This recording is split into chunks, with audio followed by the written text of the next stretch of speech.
Hey guys, how are you? माहौल सरकार CA में फाइनल के स्टूडेंट्स के लिए ये नया बैच लेके आ रहे हैं हम, जिनके भी एग्जाम्स नवंबर या दिसंबर 2021 या फिर मई/जून 2022 में एग्जाम्स होने वाले हैं, उनके लिए नया बैच हम ला रहे हैं। माय डियर फ्रेंड्स, इसको इंट्रोड्यूस करते हुए बड़ी खुशी हो रही, क्योंकि जो नॉर्मल फीचर्स जो सारे बैचेस में होते हैं कि हमने सारे टॉपिक कवर किए, सारे क्वेश्चंस कवर किए, सारे टॉपिक को इन डेप्थ हमने पढ़ा है, राइट फ्रॉम द स्क्रैच शुरू किया है टिल टॉप, हर एक चीज with their concepts, with practicality, with live and practical environment हमने कवर की। वो तो सब नॉर्मल है, ये सब जगह होता है, पर एक यूनिक चीज जो इन बैच में आपको मिलने वाली है, इस बैच में आपको मिलने वाली है, वो है फेस टू फेस बैच का लाइव एनवायरमेंट माहौल के साथ, वही हंसी मजाक और वही इंटरेक्टिव क्लासेस आपको मिलने वाली है। अब आप सोचेंगे सर ये पेंडेमिक टाइम पे आप किस तरह से बैच दे रहे हैं? तो सर जिस तरह से हमने पहले भी इस तरह के बैच दिए, जो फेस टू फेस बैच मेरे मुंबई में रिकॉर्ड हुआ था, जो फेस टू फेस बैच मेरा सीए फाइनल के लिए हुआ था, जो जनवरी 2020 में खत्म हुआ था, वही बैच, जी हाँ, वही face to face batch, live batch, जो आपको बिल्कुल भी बोरिंग नहीं लगेगा और आपको सर मजा आएगा, माहौल बनता जाएगा, क्योंकि फेस टू फेस बैच की फीलिंग ही अलग होती है, क्योंकि वहां पे माहौल ही अलग बना होता है, लाइव इंटरेक्शन, हंसी मजाक, सारे डाउट्स जो स्टूडेंट्स के उस लाइव बैच में होते थे वही के वही सॉल्व, तो आपको कोई लोड नहीं होगा, आपको ये फील ही नहीं होगा कि आप वीडियो क्लासेस में बैठे।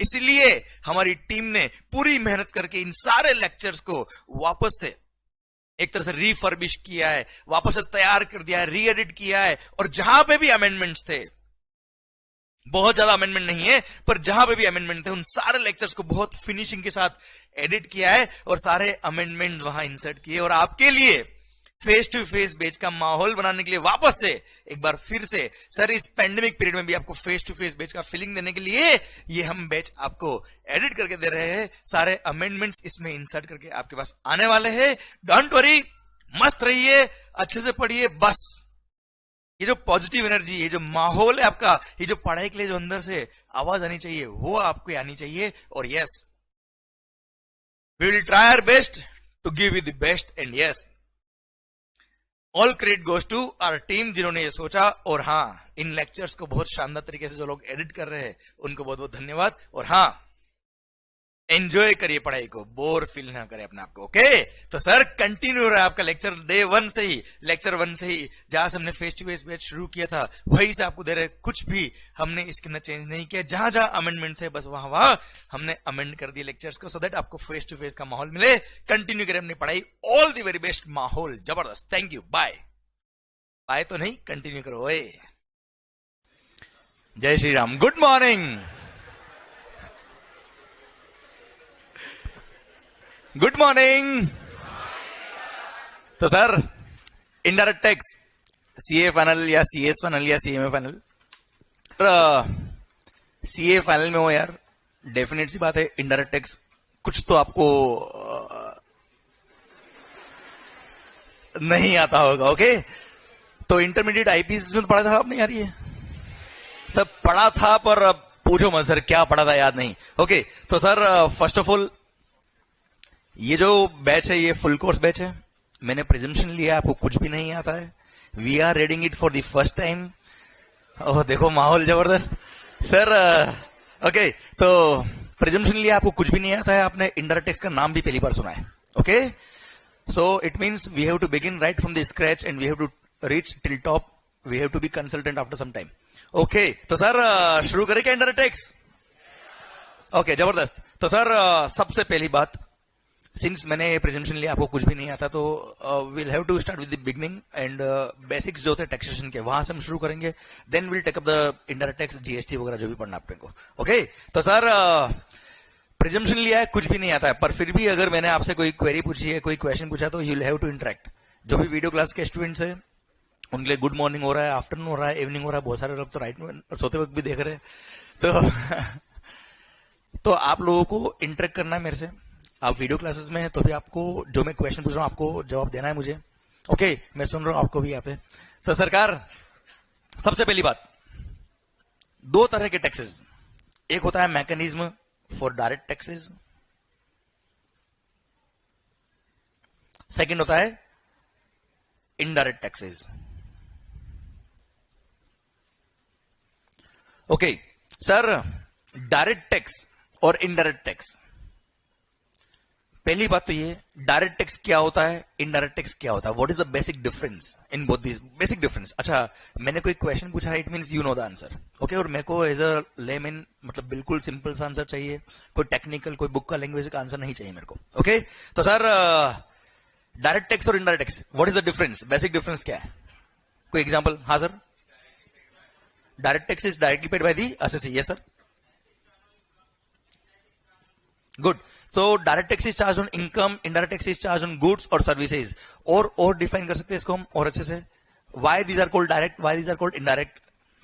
Yes, these are directly paid by, direct taxes are directly paid by the person who borne the burden.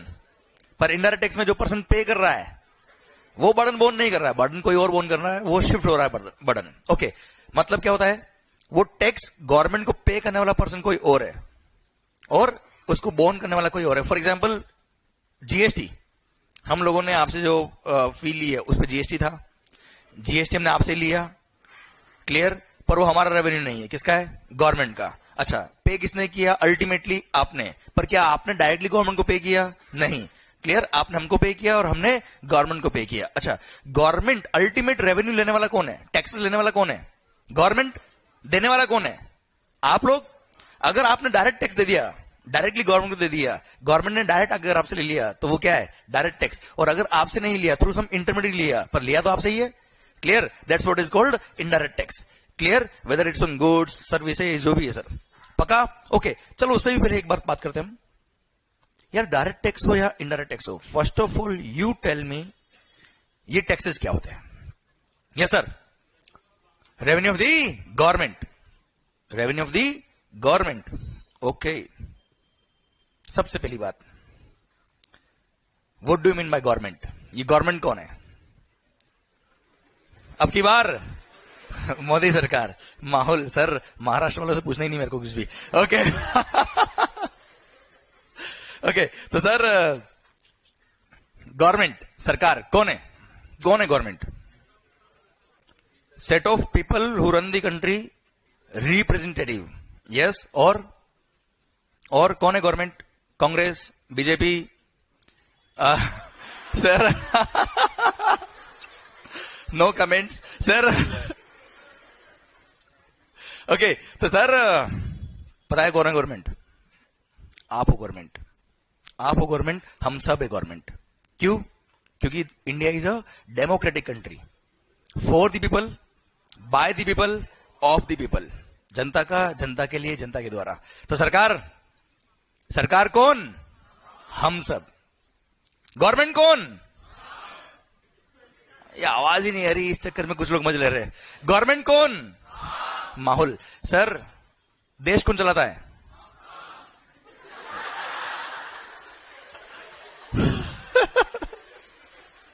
Okay okay okay. तो सर अभी अभी आपने कहा taxes are the, taxes are the revenue of the government. Government कौन, हम. Tax कौन पे कर रहा, किसको पे कर रहे, अरे माहौल जबरदस्त. सर सो टैक्सेस क्या है, पर्टिकुलरली बात करें अगर हम, revenue of the government. Government कौन, हम सब. तो हम क्या कर रहे हैं, हम सब लोग म्यूचुअली एग्री कर रहे हैं. जितने भी एक्ट बने हैं इंडिया के अंदर, जितने भी लॉ बने हैं, जितने भी रूल्स बने हैं, किसने बनाए, हमने बनाया है. क्लियर. सर आज हो क्या रहा है, देश की लगभग 130 करोड़ पब्लिक, सर देश कौन चलाएगा, हम चलाएंगे. हम मतलब 130 करोड़ पब्लिक कैसे चलाएगी सर, अभी बोल दिया देश कौन चलाएगा, हम. कैसे, कैसे चलाएंगे सर. सर 130 करोड़ लोग एक साथ डिसीजन लेंगे तो कहां लेंगे, कैसे लेंगे, कहां इकट्ठा होंगे. क्लियर. इसलिए यस, परफेक्ट. इसलिए हम सब ने क्या किया, हमारे बीच में से जो वेल मैनर्ड, वेल एजुकेटेड लोग थे, अरे हंसते क्या हुए, और मैं जो भी बात कर रहा हूं उसको प्लीज किसी भी पॉलिटिक्स से लिंक मत करना, स्पेशली महाराष्ट्र से बिल्कुल नहीं सर, डर लगता है मेरे को, पता पड़ा क्लास से बाहर गया और खत्म. सर पॉइंट ये, कि सर 130 करोड़ पब्लिक ने क्या किया, हमारे बीच में से जितने भी, हम सब ने क्या किया, हमारे बीच में जितने भी वेल मैनर्ड वेल एजुकेटेड लोग थे उनको हमने इलेक्ट किया through elections. Clear sir, elections के थ्रू हमने पूरी कंट्री में हर एरिया से रिप्रेजेंटेटिव्स इलेक्ट किए। क्लियर, अगर मैं सेंट्रल गवर्नमेंट की बात करूं, सेंट्रल लेवल की बात करूं, तो अल्टीमेटली मेंबर ऑफ पार्लियामेंट जिसको हम बोलते हैं, क्लियर, उनका हमने इलेक्शन करके मेंबर ऑफ पार्लियामेंट बनाया और अल्टीमेटली दे फॉर्म्ड पार्लियामेंट जिसको हम संसद बोलते हैं। क्लियर, तो सर आपने देखा होगा कोई भी एक्ट अगर बनाना है, अभी बात करी गवर्नमेंट कौन, हम। क्लियर, हम बनाएंगे, एक्ट में चेंज करना हम करेंगे, एक्ट नया लाना है हम लाएंगे, कैसे लाएंगे, थ्रू पार्लियामेंट लाएंगे। अच्छा, पार्लियामेंट में अगर हर मेंबर ऑफ पार्लियामेंट प्रेजेंट है और कोई एक्ट अगर वहां से पास हुआ है, इट मींस किसने पास किया है, हम सब ने पास किया है। क्लियर, फॉर एग्जांपल कोई मेंबर ऑफ पार्लियामेंट अंधेरी से है, अंधेरी मुंबई से है, इट मींस वो अंधेरी का रिप्रेजेंटेटिव है। अगर उसने कोई डिसीजन लिया मतलब अंधेरी के सारे लोगों ने डिसीजन लिया है। क्लियर, सेम वे अगर सारे मेंबर ऑफ पार्लियामेंट ने मिलकर कोई डिसीजन लिया, इट मींस पूरे देश के लोगों ने डिसीजन लिया है। समझे मेरी बात? इसलिए गवर्नमेंट कौन, ओके तो सर गवर्नमेंट के जितने भी पावर्स हैं, गवर्नमेंट की जितनी भी पावर्स है देखा जाए तो गवर्नमेंट मीन्स पार्लियामेंट। तो गवर्नमेंट की जितनी भी पावर्स है वो सारे पावर्स कौन से बेटा, पार्लियामेंट्री पावर्स। क्लियर, मतलब गवर्नमेंट कौन, हम मतलब पार्लियामेंट। आप समझो मेरी बात को, सर गवर्नमेंट कौन, हम मतलब, अच्छा कोई भी लॉ बनाना है, कोई भी एक्ट बनाना है, चेंज करना है, कौन करेगा, हम मतलब पार्लियामेंट। सर कोई भी आप देखना फाइनेंस बिल आता है तो प्रपोजल होता है, वो प्रपोजल होता है। सर मेंबर ऑफ पार्लियामेंट्स जब उसको एग्री करते हैं, majority of the member of parliament से वो साइन होता है, both the houses of parliament, दो हाउस है पार्लियामेंट के, वहां से वो साइन होता है, पास होता है, उसके बाद प्रेसिडेंट के साइन होते हैं, तब जाके वो एक्ट बनता है। क्लियर, मतलब गवर्नमेंट कौन, हम सब लोग। ओके, एक्ट कौन बनाएगा, पार्लियामेंट, पार्लियामेंट मतलब हम। ओके, एक्ट चेंज कौन करेगा, पार्लियामेंट। कोई नया एक्ट लाना है कौन लाएगा, पार्लियामेंट, हम मतलब पार्लियामेंट। क्लियर, पक्का, यहां तक कोई डाउट? देख मैंने ये प्रेजम्पशन लिया, आपको कुछ भी नहीं आता है और यू हैव टू इंटरेक्ट, बात करनी मेरे से आपको, भले वो वीडियो क्लास वाले स्टूडेंट्स हो आप लोगों। ओके पक्का, गवर्नमेंट कौन, हम मतलब, एक्ट कौन बनाएगा, सर एक्ट में चेंज करना कौन करेगा, नया एक्ट लेके आना कौन लाएगा, पुराना एक्ट हटाना कौन हटाएगा। ओके, मतलब लॉ के अंदर जो भी अमेंडमेंट करना है कौन करेगा। मैं केवल टैक्सेशन लॉ की बात नहीं कर रहा हूं, इंडिया के कोई भी कानून लॉ की बात कर रहा हूं आपसे। अरे क्लियर, समझा मेरी बात? ओके, तो सर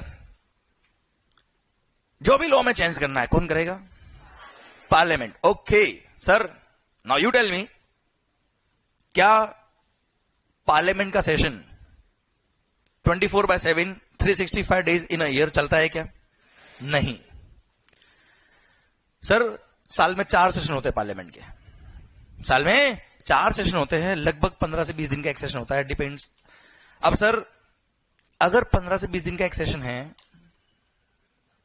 साल में 4 सेशन होते हैं, इट मींस 2 पार्लियामेंट्री सेशन के बीच में अराउंड 2 मंथ का गैप हो गया, लगभग 2 महीने गैप हो गया सर। मान लो आज डेट क्या है, सोच रहे हैं सर आप, सुबह उठे पता ही नहीं पड़ा क्या, 3 दिसंबर 2019। मान लो पार्लियामेंट का कोई सेशन नवंबर 30 नवंबर को ही खत्म हुआ है, खत्म हो गया सर। नेक्स्ट सेशन कब आएगा, लगभग 2 महीने बाद मान लो। और आज 3 दिसंबर को मुंबई में इतनी बारिश हुई, कभी भी हो सकती बारिश, कोई भरोसा नहीं है, इतनी बारिश हुई मुंबई में कि सर हर तरफ पानी। और अगर आपको पता हो तो देश का 90% से ज्यादा शुगर कहां स्टोर होता है, पता है आपको? नहीं पता आपको? मुंबई। आपको अगर नहीं पता तो मेरे लिए बहुत इजी होता बताना सर। ओके ओके सर, मान लो मुंबई में होता है सर, और मैं फर्स्ट डे प्रेजम्पशन लेता इसलिए हूं कि आपको कुछ भी नहीं आता है, तो मैं जो बोल रहा हूं सही है सर। ओके, पॉइंट ये है सर कि लगभग मान लो 90% sugar of the country store होता है मुंबई में, और इतनी बारिश आई सारा शुगर खराब, खत्म। अब सोचो, शुगर जैसी गुड्स जो एक बेसिक नीड वाली गुड्स है, डेली रिक्वायर्ड है, डेली सुबह उठते ही रिक्वायर्ड है, रात को सोते वक्त रिक्वायर्ड है। अब सर शुगर जैसी गुड्स डिमांड तो कम होगी नहीं, लगभग डिमांड उतनी रहेगी, सप्लाई बिल्कुल कम हो गया। अब क्या होगा बताओ? डेफिनेट सी बात है, प्राइसेस हाइक हो जाएगी सर इसकी। अब प्राइसेस अगर हाइक होगी शुगर जैसी गुड्स की, इन्फ्लेशन क्या लग गया सर? इन्फ्लेशन एक ऐसी रेट पे जाएगा जहां गवर्नमेंट पे क्वेश्चन खड़ा हो जाएगा। क्लियर? तो गवर्नमेंट को क्या करना चाहिए उस टाइम पे? बोलना चाहिए फार्मर्स को, हमने आपके लोन माफ किए, आपको रातों रात जाके शुगर केन प्रोड्यूस करने हैं, मॉर्निंग में शुगर चाहिए। ऐसा क्या हो जाएगा ऐसा बोलने से? नहीं, ये नेचुरल प्रोसेस आएगा। Sugar cane agriculture producer sir. Clear? It will take its own time. तब तक क्या शुगर फ्री? हाँ सर। तो मेरा पॉइंट आपसे ये कि एग्जिस्टिंग शुगर का स्टॉक खत्म, डिमांड उतना ही है, सप्लाई बहुत कम हो गया, प्राइसेस हाइक हो गए सर। अब डोमेस्टिक मार्केट में शुगर जो आएगी वो ओन प्रोडक्शन जो होगा वो टाइम लगेगा। तब तक गवर्नमेंट को क्या करना चाहिए? मीनवाइल टेम्पररी गवर्नमेंट को क्या करना चाहिए? उस टाइम पे एक्शन क्या लेना चाहिए सो दैट इन्फ्लेशन रेट इतनी हाई नहीं हो जाए। उस पर्टिकुलर टाइम पे शुगर के इंपोर्ट को प्रमोट करना चाहिए सर। अब उस पर्टिकुलर मोमेंट पे अगर शुगर का इंपोर्ट इनको प्रमोट करना है तो शुगर पे कस्टम्स, इंपोर्ट ऑफ गुड्स पे कस्टम ड्यूटी लगता है सर। तो उस पर्टिकुलर मोमेंट पर जब शुगर की डिमांड इतनी ज्यादा हो गई और सर इन्फ्लेशन की सर रेट जो है बहुत हाई होने वाली है, तो इस पर्टिकुलर मोमेंट पे गवर्नमेंट को क्या करना चाहिए? शुगर पर कस्टम ड्यूटी बढ़ा देना चाहिए, कम कर देना चाहिए? कम करना चाहिए sir. Import of sugar should be promoted at that moment particularly. अरे यस या नो? तो प्रमोट करने के लिए क्या करना चाहिए? शुगर की रेट कम करेंगे सर। तो कम करना मतलब कस्टम लॉ में चेंज करना है। लॉ में चेंज कौन करता है? पार्लियामेंट का सेशन कब खत्म हुआ है? 3-4 दिन पहले। अब क्या करेंगे? हवन करेंगे। आप समझे मेरी बात को? क्या इमीडिएटली अभी के अभी पार्लियामेंट की सेशन को बुलाया जा सकता है? क्या मतलब हर 4-5 दिन में इस तरह का कोई इमरजेंसी हुआ और बुलाओ parliament, her member of parliament free है क्या यार? सारे लोग बिजी, केवल पार्सल मिले उनको करप्शन काम करने के लिए। Sorry sir. तो मेरा पॉइंट आपसे ये है कि सरकार ऐसे पर्टिकुलर मोमेंट पर लॉ में चेंज कौन करेगा? पार्लियामेंट। अब पार्लियामेंट का सेशन 3-4 दिन पहले खत्म हुआ है, अभी क्या करेंगे? इसलिए इस तरह की सिचुएशंस को कवर करने के लिए हम लोगों ने जब एक्ट बनाए तो हमने इस बात को ध्यान रखा और हमने कुछ पावर्स हमने गवर्नमेंट को डायरेक्ट डेलीगेट कर दिए। उनको बोलते हैं डेलीगेटेड पावर्स। हमने सेक्शन नंबर 11 बनाया जीएसटी एक्ट में, हमने सेक्शन नंबर 6 बनाया आईजीएसटी एक्ट में, हमने सेक्शन नंबर 25 बनाया कस्टम्स एक्ट में, हमने सेक्शन 5A बनाया था एक्साइज एक्ट में, हमने सेक्शन 93 बनाया था सर्विस टैक्स में। और वहां लिखा था government has power to grant exhibition to any of the goods और सर्विसेज। अगर पब्लिक इंटरेस्ट में रिक्वायर्ड है कि एग्जिबिशन शुड बी गिवन तो गवर्नमेंट डायरेक्टली एग्जिबिशन दे सकती है। सर ये सेक्शन हमने बनाया और आपने भी इतने सारे एक्ट पढ़ लिए इतने सालों में, आपने कई सारे एक्ट में देखा होगा board has power, government has power, कई सारे सेक्शन देखा होगा, पर सारे सेक्शन नहीं देखा होगा। तो जिन सेक्शन में आपने देखा है उन सेक्शन में हमने डायरेक्ट गवर्नमेंट को पावर दिया कि बिना पार्लियामेंट के सैंक्शन के, बिना पार्लियामेंट्री पावर के आप चाहे तो डायरेक्ट अमेंडमेंट कर सकते हो और उस पब्लिक इंटरेस्ट में आपने जो अमेंडमेंट किया उसको एप्लीकेबल कर सकते हो। समझे मेरी बात? तो सरकार, आपने देखा होगा साल में बजट फाइनेंस बिल एक बार आता है, पर साल भर अमेंडमेंट होते रहते सर। वो कहां से होते हैं? वो यही से होते हैं सर। समझे आप मेरी बात? क्लियर? अब ये सारी बातें मैंने आपको क्यों कही? बहुत सारे लोग बोले चल क्या रहा है सर? ये सब बातें मैंने आपसे क्यों शेयर करी? क्योंकि आपको एक बात समझना बहुत जरूरी है, फर्स्ट लेक्चर में ही ये क्लियर हो जाना चाहिए आपको कि सर हमारे को कब तक के अमेंडमेंट्स पढ़ने हैं, that is very important. Clear? तो as per ICAI policy exam month से 6 मंथ पहले तक के amendments are relevant for your exam, जो एप्लीकेबल हो जाते हैं। कई बार प्रपोजल आ जाता है पर वो एप्लीकेबल नहीं होता है। जो अमेंडमेंट्स एप्लीकेबल हो जाते हैं prior to 6 month, up to 6 month prior to the exams, वो सब रिलेवेंट होते हैं एग्जाम्स के लिए। मतलब अगर आपके एग्जाम्स नवंबर 2021 में है तो ऐसे केस में all the amendments which are made effective up till 30th April 2021 will be relevant. अगर आपके एग्जाम्स मई 2022 में होने वाले हैं तो ऐसे केस में all amendments which are made effective और applicable up till 31st October 2021 will be relevant. And अगर आपके एग्जाम्स नवंबर 2022 में है बच्चों, तो ऐसे केस में 30 अप्रैल 2022 तक के amendments will be relevant for your exams और वहां तक के अमेंडमेंट्स आपको कवर करने पड़ेंगे। ओके, पर बच्चों अभी है अप्रैल 2021, तो जितने भी amendments which are made effective up till 30th April 2021, वो सारे अमेंडमेंट्स हम इन लेक्चर में कवर करने वाले हैं। सारे अमेंडमेंट्स हम इसमें इंसर्ट कर देंगे, जहां भी हमको लेक्चर में चेंज करना है, जिस तरह से आपको ये क्लिप चेंज करी हुई मिली होगी, ऐसे हम सारे अमेंडमेंट्स इंसर्ट कर देंगे। क्लियर? एंड 30 अप्रैल 2021 तक के सारे अमेंडेड लेक्चर्स आपको ये मिलेंगे। क्लियर? पर जिन भी स्टूडेंट्स के एग्जाम्स मई 2022 है, उनके लिए इन 6 मंथ्स में जो भी अमेंडमेंट्स एप्लीकेबल हो गए होंगे, जो भी अमेंडमेंट्स एप्लीकेबल हो गए बिटवीन दी 6 मंथ्स, ये अमेंडमेंट लेक्चर आपके लिए सेपरेटली यूट्यूब पे अपलोड किया जाएगा, जैसे मैं हर एग्जाम के लिए हर अटेम्प्ट में करता हूं। Clear? Along with the amendment notes in PDF form. Okay, वो आपको मिल जाएंगे, तो चिंता करने की जरूरत नहीं। वैसे भी अमेंडमेंट बहुत ज्यादा नहीं होते हैं। जीएसटी के आपने देखे होंगे, अगर इनडायरेक्ट टैक्स हर बार जो हर 6 महीने के अमेंडमेंट जो मैं यूट्यूब पे अपलोड करता हूं, मैक्सिमम लगभग 3, 4, 5 घंटे के होते हैं, इससे ज्यादा नहीं होते हैं।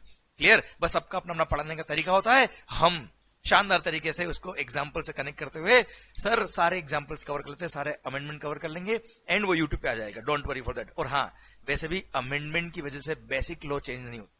ओके सर, अगर आपके कॉन्सेप्ट्स क्लियर है, अगर आपने इन लेक्चर को सबको देखा है, तो अमेंडमेंट्स अपने आप समझ में आते हैं कि क्या हो रहा है। Amendments are mere improvement in the law और fulfilment of the requirement of the industry, nothing else. Okay, वो मैं आपको समझा दूंगा, डोंट वरी फॉर दैट। अगर आपके एग्जाम्स मई 22 में है और अगर आपके एग्जाम्स नवंबर 2022 में होने वाले हैं, तो फर्दर 6 मंथ के जो और अमेंडमेंट होंगे, वो बाद में एक और यूट्यूब पे अमेंडमेंट लेक्चर आएगा, रेस्पेक्टिव अटेम्प्ट के लिए मैं डालता हूं, वहां से आप रेफर कर सकते हो। ओके, तो सर फिलहाल इन लेक्चर्स में जो हम बातें करने वाले हैं, वो सब वो बातें होगी जो अमेंड हो चुकी अप टिल 30th अप्रैल 2021। और हाँ, ध्यान रखना, अगर 1 मई 2021 को कोई अमेंडमेंट अगर एप्लीकेबल हुआ या उसके बाद कोई एप्लीकेबल हुआ, तो हमको नहीं आता। मतलब अगर आपको और मेरे को वो आता भी है, क्योंकि देखो बेटा, आजकल व्हाट्सएप, सोशल मीडिया पे अमेंडमेंट्स वगैरह कई सारे आ जाते हैं, पर आपके ध्यान रखना एग्जामिनेशन पर्पस के लिए उनको कंसिडर मत करना, क्योंकि आपने अगर अमेंडमेंट्स 1 मई के बाद हुए हैं, उनको अगर कंसिडर कर लिया नवंबर 2021 के एग्जाम्स के लिए, तो आपके एग्जाम्स में आंसर गलत हो जाएंगे। प्लस जिनकी भी एग्जाम्स मई 22 या नवंबर 2022 है, आप भी उन अमेंडमेंट्स को अभी पढ़ाई करते वक्त रेफर मत करिएगा, क्योंकि जो मैं आपको बुक्स देने वाला हूं इन मैच के साथ में, वो सब अमेंडेड होगी 30 अप्रैल 2021 तक के लिए। और उसके बाद के जो अमेंडमेंट्स होंगे, वो मैं सारे अमेंडमेंट्स एक साथ सिस्टमेटिकली आपको लिंक करते हुए कि कहां पे क्या चेंज हुआ, उसका क्या इंपैक्ट आया है, वो यूट्यूब पे अपलोड करने वाला हूं विद अमेंडमेंट नोट्स। तो वो सब मैं कवर कर लूंगा, वो मेरी जिम्मेदारी है, आप उनका लोड मत रखिएगा। ओके, तो सर शुरू करें क्या? ओके, कंटिन्यू करिए बच्चों। तो शुरू करें क्या? माहौल जबरदस्त। सर गवर्नमेंट कौन, जल्दी बताओ, गवर्नमेंट कौन? ओके सर, टैक्सेस क्या है? Revenue of the government. Okay, tax collect कौन करता है? गवर्नमेंट। पे कौन करता है? हम सब। किसके लिए पे करते हैं? देश चलाने के लिए, डेवलपमेंट के लिए। क्लियर? अल्टीमेटली हमारे लिए सर, जो शायद। Okay sir, there are 2 ways, direct taxes and indirect taxation. Okay, हम कवर कर रहे हैं क्या? Indirect taxation. ओके, तो let's begin with indirect taxation. अब मैं अपने सिलेबस की बात करता हूं sir. IDT, indirect taxation, 100 marks का पेपर है सर आपके लिए। CA final 8 paper. जिनके भी सीएस के एग्जामिनेशन के लिए 70 मार्क का पेपर है ये। इसमें GST, customs plus FTP. Clear? GST है out of 100 marks 75 marks, customs and FTP मिला के 25 मार्क्स। ओके, जिसमें अराउंड एफटीपी लगभग डिफाइन तो नहीं है, पर ऐसा आइडिया है जो एक्सपीरियंस के साथ हुआ है, लगभग 5 मार्क का होता है एफटीपी। तो 20 मार्क का हो गया कस्टम, 5 मार्क का एफटीपी। डिफाइन नहीं, पर एवरेज यही होता है। ओके, तो सर कहां से शुरू करें, जीएसटी या कस्टम्स? देश में एक ही नाम अभी तो ये चल रहा है। क्या चल रहा है सर? जीएसटी। हर ऑफिस में एक ही काम, जीएसटी हर महीने सर। ओके, तो goods and services tax act 2017, CGST, SGST, IGST, UTGST, बहुत सारे हैं सर। ओके, तो sir first of all, indirect tax शुरू करने से पहले, जीएसटी शुरू करने से पहले, आप और हम ये बात करेंगे कि आखिर जीएसटी क्यों आया, कब से आया। 1 जुलाई 2017 से एप्लीकेबल हो गया। सर आखिर ये जीएसटी क्यों आया, why GST came into force. ये सर कौन कौन से टैक्सेस मर्ज हुए, क्यों मर्ज हुए, वो हम बात करते पहले। ओके सर, जो भी बात कर रहा हूं ये बेसिक कॉन्सेप्ट्स जो आपको आते हैं, नो डाउट, जो लास्ट हाफ एन आवर में मैंने बात करी आपसे, और next around half an hour और हाफ एन आवर या 1 आवर जो भी बात करने वाला हूं शायद आप सबको आता है। पर सर बुक से लिंक अगर नहीं है तो जो आता है वो काम का नहीं है। ओके तो मेरा पॉलिसी यही है कि राइट फ्रॉम द स्क्रैच मुझे शुरू करना है। मैं प्रेजम्पशन तो आपको कुछ भी नहीं आता है, क्लियर, और वो सब बातें जो आपको जनरल नॉलेज के हिसाब से आती है वो भी मेरे को डिस्कस करते हुए बुक से लिंक करना है, क्लियर। तो सर पहले बात करेंगे आखिर ये जीएसटी क्यों आया, कैसे आया, क्या तकलीफ थी पुराने लॉ के अंदर जो इंट्रोड्यूस किया जीएसटी को, क्लियर। तो सर सबसे पहले जब जीएसटी नहीं था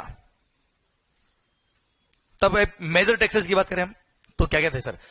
sir excise, central excise on manufacture of the goods, VAT on sale of goods, service tax on services, major tax ये है, अदर टैक्सेस तो मर्ज हुए ही नो डाउट। तो सर सबसे पहली बात एक्साइज, एक्साइज लेवी कब होता था, प्रोडक्शन और manufacture. VAT sales tax levy कब होता था, sale of goods. And service tax, services अगर आपने प्रोवाइड करी तो service tax will be charge, clear. Okay तो सर मैन्युफैक्चरर, बात समझना ध्यान से आराम से, क्योंकि ये कॉन्सेप्ट्स आपके जीएसटी के कॉन्सेप्ट समझने में बहुत इजी होंगे, क्लियर, और लिंक कर दूंगा सारी बातों को। और जैसे ही लिंकिंग हो गया आपका उसके बाद आपके लिए indirect tax will be very smooth subject. सुना ध्यान से सर, मैन्युफैक्चरर जब गुड्स मैन्युफैक्चर करता था तो क्या लगता था उस पर, एक्साइज, और जब उसने मैन्युफैक्चर कर लिया है फिर जब वो सेल करेगा तो क्या लगता था, वेट, क्लियर। तो मतलब मैन्युफैक्चर पे 2 टैक्स थे, कौन कौन से, एक्साइज और वेट, क्योंकि मैन्युफैक्चर भी कर रहा है और बेच भी रहा है। अगर आप डीलर हो, ट्रेडर हो, तो आप पे क्या लगेगा सर, वेट, क्या लगेगा मालिक, वेट, एक्साइज नहीं लगेगा। ओके अगर आप सर्विसेज प्रोवाइड कर रहे हो तो क्या लगेगा, ओके सर एक्साइज किसका रेवेन्यू, सेंट्रल गवर्नमेंट का, वेट किसका रेवेन्यू, स्टेट गवर्नमेंट का, सर्विस टैक्स सेंट्रल गवर्नमेंट का। ओके तो सर कुछ एग्जांपल से बात कर लेते हैं, उससे समझ में आएगा कि क्या तकलीफ थी, कैसे ऑपरेट होता था लॉ, क्लियर, और नया लॉ कैसे इंप्लीमेंट हुआ। ओके समझना ध्यान से, हम बात कर रहे हैं जब जीएसटी नहीं था तब की बात कर रहे हैं। ओके लास्ट में दिख रहा है आपको क्या लिखा है, ओके अब लिखूंगा। ओके सर सुनो ध्यान से, मान लो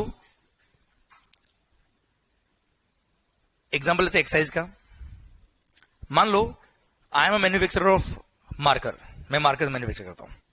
ओके मार्कर मैन्युफैक्चर करने के लिए मैंने आपसे इनपुट परचेज किए, raw materials, for example plastic, मैंने आपसे इनपुट परचेज किया 100 में, क्लियर। अच्छा you are again a manufacturer of that input, तो आपने जब मैन्युफैक्चर करके मेरे को दिया होगा तो एक्साइज लगाया होगा सर। अभी वेट को हम भूल जाते हैं, वेट नहीं लगाया, ठीक है, केवल एक्साइज। आपने एक्साइज ड्यूटी चार्ज किया होगा 10 रुपी, टोटल हो गया कितना, 110। ये मेरे लिए परचेज इनवॉइस हो गया सर, क्लियर, 110 का। सॉरी, अब इस इनपुट को यूज करके मैं मार्कर बनाऊंगा, अगेन मार्कर बना के जब सेल करूंगा तो क्या लगेगा, एक्साइज। सिंस मेरे सेल पे एक्साइज लगेगा, परचेज में भी मैंने एक्साइज पे किया, क्लियर, इसलिए गवर्नमेंट ने क्या बोला कि सिंस उस परचेज प्राइस पे तू ऑलरेडी एक्साइज पे कर चुका है, अगेन उसी गुड्स पर वापस सेल करेगा तो एक्साइज लगेगा, तो जो परचेज पे टैक्स पे किया उसको आपको क्या मिल जाएगा, इनपुट टैक्स क्रेडिट, जिसको पहले बोलते थे सैनविट क्रेडिट, क्लियर। तो मैंने सैनविट क्रेडिट अवेल कर लिया, ले लिया, कितने का, 10 का, तो मेरी कॉस्ट कितनी आ गई सर, आउट ऑफ 110, 10 का मैंने क्रेडिट ले लिया तो मेरी कॉस्ट होगी कितनी, 100। मैंने अपना मार्जिन ऐड किया, मतलब मेरे अपने खर्चे होंगे सर, मेरा अपना प्रॉफिट मार्जिन भी होगा सर, टोटल हो गया कितना, 40, क्लियर, टोटल हो गया कितना, 140। अच्छा मार्जिन जो ऐड किया, मेरे जो खर्चे ऐड किया उसको बोलते हैं वैल्यू एडिशन, मैंने वैल्यू एडिशन किया कितने का, 40 का। ओके तो सर 100 का मेरा कॉस्ट था पहले का परचेज का, देन 40 मैंने और कॉस्ट ऐड किया इंक्लूडिंग माय प्रॉफिट, तो हो गया कितना, 140। ये मेरा सेल प्राइस आ गया किसका, आउटपुट गुड्स का। अरे क्लियर, आउटपुट गुड्स जब मैं बेचूंगा, अगेन मैंने मैन्युफैक्चर किया है, क्या लगेगा मालिक, से 10% एक्साइज, 14 टोटल 154। इनडायरेक्ट टैक्स है सर, मैंने कस्टमर को बिल बनाया, इनडायरेक्ट टैक्स से कस्टमर से मैंने 154 इंक्लूडिंग 14 एक्साइज लिया। अब एक्साइज किसका रेवेन्यू है सर? कौन सी गवर्नमेंट? Central government. क्लियर? किसको पे करूंगा मैं? सेंट्रल गवर्नमेंट को। कितना पे करूंगा? 14। अब 14 पे करते वक्त मैं क्या करूंगा सर? सिंस मैंने 10 ऑलरेडी पे कर दिया था, उसका मेरे पास सर्टिफिकेट पड़ा है सर, उस सर्टिफिकेट को मैं क्या करूंगा? यूज करूंगा और बैलेंस फॉर पे कर दूंगा। अरे क्लियर? समझे मेरी बात? ओके, तो सर अल्टीमेटली गवर्नमेंट को कितना मिल गया सर? 14 पूरा मिल गया, 10 ऊपर जब मैंने परचेज किया था तब, और 4 अभी, कितना हो गया सर? 14। ओके, तो sir ultimately this is how excise was being govern. समझे मेरी बात? ऐसे ऑपरेट होता था। समझा मेरी बात आपको? आवाज नहीं आ रही? ओए ओके सर, अब बात करता हूं एक्साइज प्लस वेट दोनों की बात करता हूं मैं आपसे। एक्साइज प्लस वेट, ये ले लेते एग्जांपल, ये भी ले लूं? ओके,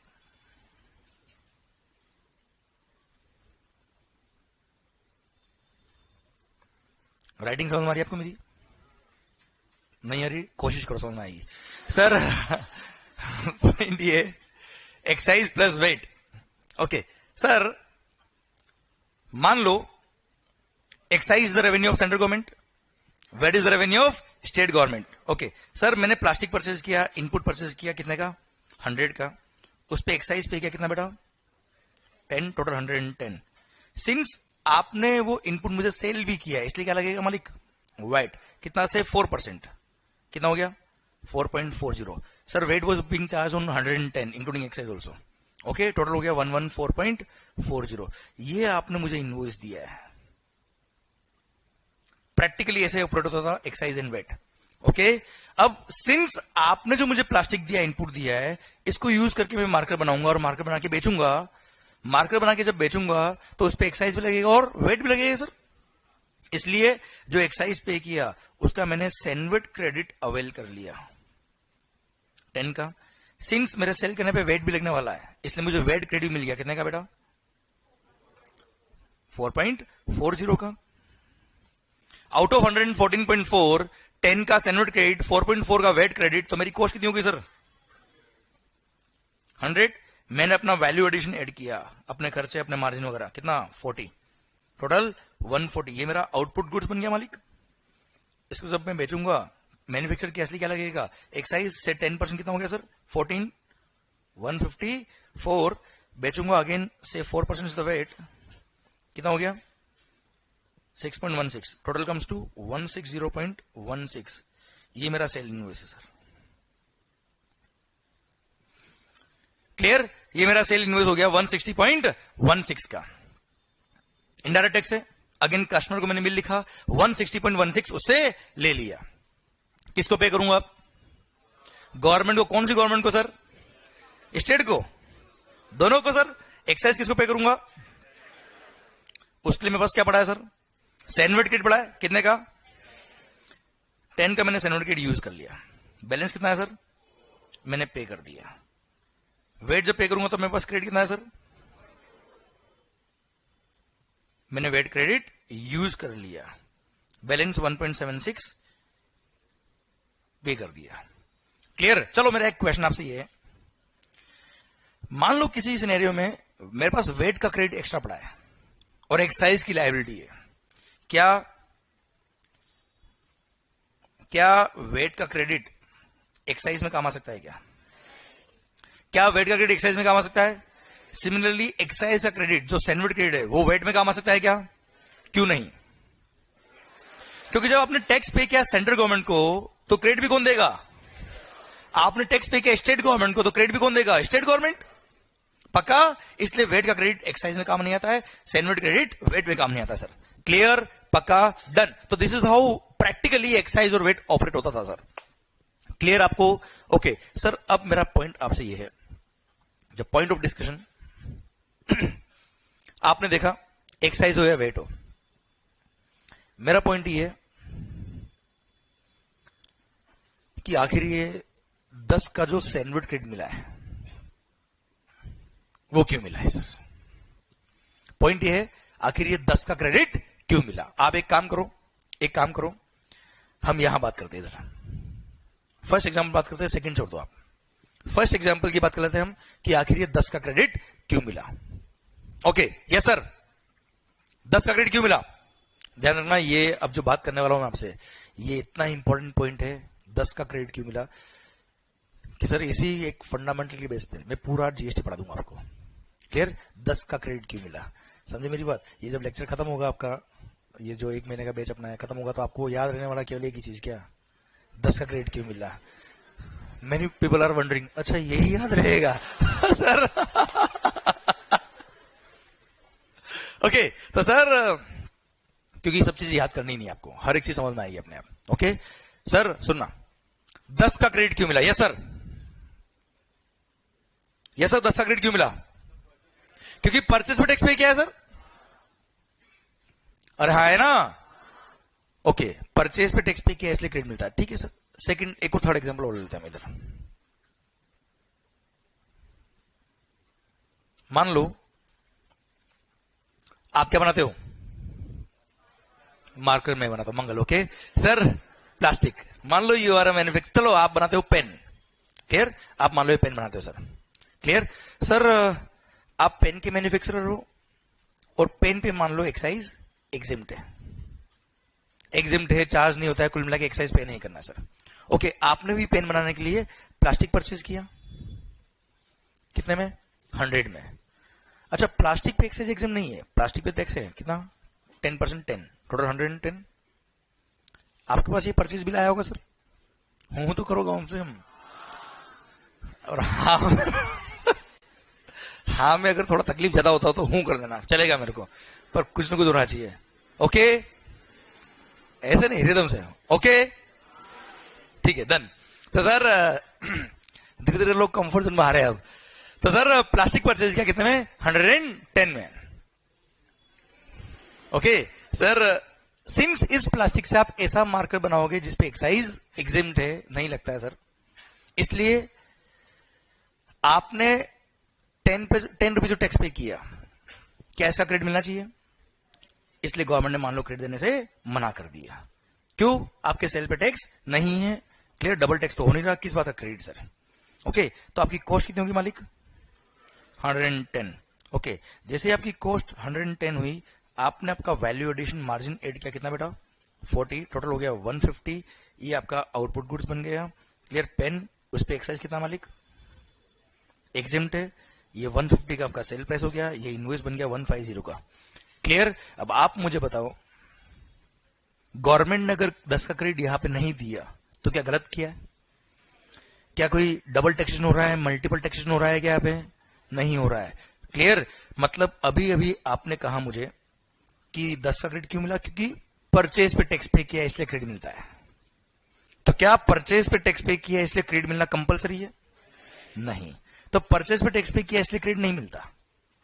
आपने भी देखो ना सर, अरे आपने भी तो लैपटॉप परचेज किया होगा, आपने भी मार्कर परचेज किए होंगे, आपने भी पेन परचेज किए होंगे, आपने भी वॉच परचेज किया, रोज बहुत सारी गुड्स परचेज करते हो आप, क्या आपने कभी क्रेडिट लिया, क्यों नहीं लिया, आप समझे। इसलिए परचेज पे टैक्स पे करने की वजह से क्रेडिट नहीं मिलता है मालिक, क्लियर, समझे मेरी बात। देखो देखो अपने को एक जनरल आइडिया से टेक्निकल पॉइंट तक पहुंचना है, अकाउंटेंट और चार्टर्ड अकाउंटेंट, क्लियर, वो जो डिफरेंस है वो अपने को यहां समझना है, क्लियर, और हर चीज को एज ए लेमैन समझना है, क्लियर, बहुत आराम से कंफर्टेबली। सर बात को समझो, अब मुझे बताओ आखिर ये 10 का क्रेडिट क्यों मिला, ये सर ये 10 का क्रेडिट क्यों मिला, सेल पे भी टैक्स लग रहा है, और कितने में लग रहा है, 140 भी लग रहा है, 140 includes 100, yes perfect, on which we have already paid the tax, और वापस से पूरे 140 इंक्लूडिंग 100 पे टैक्स लग रहा है, तो यार मल्टीपल टैक्स हो जाएगा। उस 100 पे जो टैक्स पे कर दिया, उस 100 पे वापस लग रहा है टैक्स, देख लो आप सर, उसको बोलते हैं मल्टीपल टैक्सेशन, जिसको आप लोग कई बार बोलते हो डबल टैक्सेशन। देखिए यार 2 स्टेप इसलिए डबल टैक्सेशन, एक स्टेप और डाल दी तो ट्रिपल टैक्सेशन, 4 टाइम टैक्सेशन, इसलिए बेटर टू से मल्टीपल टैक्सेशन, क्लियर। प्लस आपने अगर 10 का क्रेडिट नहीं लिया होता, 10 का क्रेडिट नहीं लिया होता तो आपकी कॉस्ट का पार्ट बनता बेटा वो, क्लियर। और फिर अगर पूरी प्राइस पे टैक्स लगता तो टैक्स कंपोनेंट पे टैक्स लग जाता सर, कैसे, देखना ध्यान से। अगर मान लो अगर मान लो एक्साइज है और गवर्नमेंट ने क्रेडिट नहीं दिया होता तो क्या होता? आपने 100 में परचेज किया, 10 रुपये टैक्स पे किया, टोटल 110 सर। अगर क्रेडिट नहीं मिलता, नहीं है, तो कॉस्ट कितना मालिक? 110। आपने वैल्यू एडिशन ऐड किया कितना? 40। टोटल कितना हो गया? 150। क्लियर? और 150 का जो सेल प्राइस है, अगेन उस पे पूरे पे अगर एक्साइज लग जाता, कितना? 15। टोटल 165। आप देखेंगे अगर क्रेडिट मिलता तो हमारा सेल प्राइस था 154, और था ना 140, 14, 154, हाँ है ना? और वही अभी कितना आ रहा है सर? 165। आप 165 में अगर देखेंगे तो 25 इज द टैक्स। 25 कैसे आया सर? 10 यहां पे किया, 15 यहां पे किया, क्योंकि कोई क्रेडिट नहीं मिला आपको सर। क्लियर? तो इस 100 पे डबल टैक्सेशन भी हो गया, मतलब इसको बोल रहे हैं मल्टीपल टैक्सेशन। प्लस आप देखेंगे ये जो 10 रुपये ना, 10 रुपये, ये 10 भी तो इसमें इंक्लूड है। उस 10 पे भी 10% लगाया सर, उस 10 पे भी एक्साइज लगाया मालिक। क्लियर? तो एक्साइज पे जो एक्साइज लगता है उसको बोलते हैं कैस्केडिंग इफेक्ट। क्या बोलते हैं सर? ओके, तो अगर हमको 10 का ग्रेड नहीं मिलता तो क्या होता? मल्टीपल टैक्स होता, कैस्केडिंग इफेक्ट होता। क्लियर? और अल्टीमेटली टैक्स बहुत ज्यादा गवर्नमेंट को जितना डिसाइड किया उससे भी किया जाता सर। अगर किसी गुड्स पे रेट ऑफ टैक्स है 10%, तो 10% आना चाहिए ना यार। 25 तो बहुत ज्यादा हो गया सर। Clear? So to avoid the multiple taxation and cascading effect 10 का क्रेडिट मिला है, हाँ है ना? अब इन सब बातों को मैं मर्ज करता हूं और एक बात में कन्वर्ट करता हूं कि आखिर ये 10 का क्रेडिट क्यों मिला। क्लियर? सर सुनना ध्यान से बात को, आपको एक एक बात सर याद नहीं करनी है। एक बात तो ये ध्यान रखना, आपको एक भी बात याद नहीं करनी है। क्लियर? समझना है, जब तक उसका रूट आपको नहीं पता, मैं बोल दूंगा लाइन याद कर दो तो जिंदगी में कभी याद नहीं हो पाएगी। याद कर भी ली 4-5 दिन में भूल जाएंगे हम। क्लियर? याद नहीं करना, समझना, दिल तक बात पहुंचनी चाहिए। ओके, तो सर और एक बात और, ये ध्यान रखो यार, हम पढ़ाई वढ़ाई नहीं कर रहे, हम सीख रहे हैं। पढ़ाई वर्ड से क्या नफरत हो गई बहुत सारे लोगों को। तो ये देखो चेहरे से सर, मन की बात सर। ओके, आप बात सुनो आराम से, मस्त होके। क्लियर? इंटरेक्ट करो, समझते जाओ, सुनते जाओ, हो जाएगा अपना। ओके, मेरा पॉइंट आपसे ये है कि आखिर ये 10 का ग्रेड क्यों मिला? क्योंकि टैक्स जो लग रहा है वो पूरे 140 लग रहा है। हूं तो करते जाओ रे, which includes 100 on which we have already paid the tax, और वापस से पूरे 140 इंक्लूडिंग 100 पे टैक्स लग रहा है। So to avoid the multiple tax and cascading effect 10 का क्रेडिट मिला है।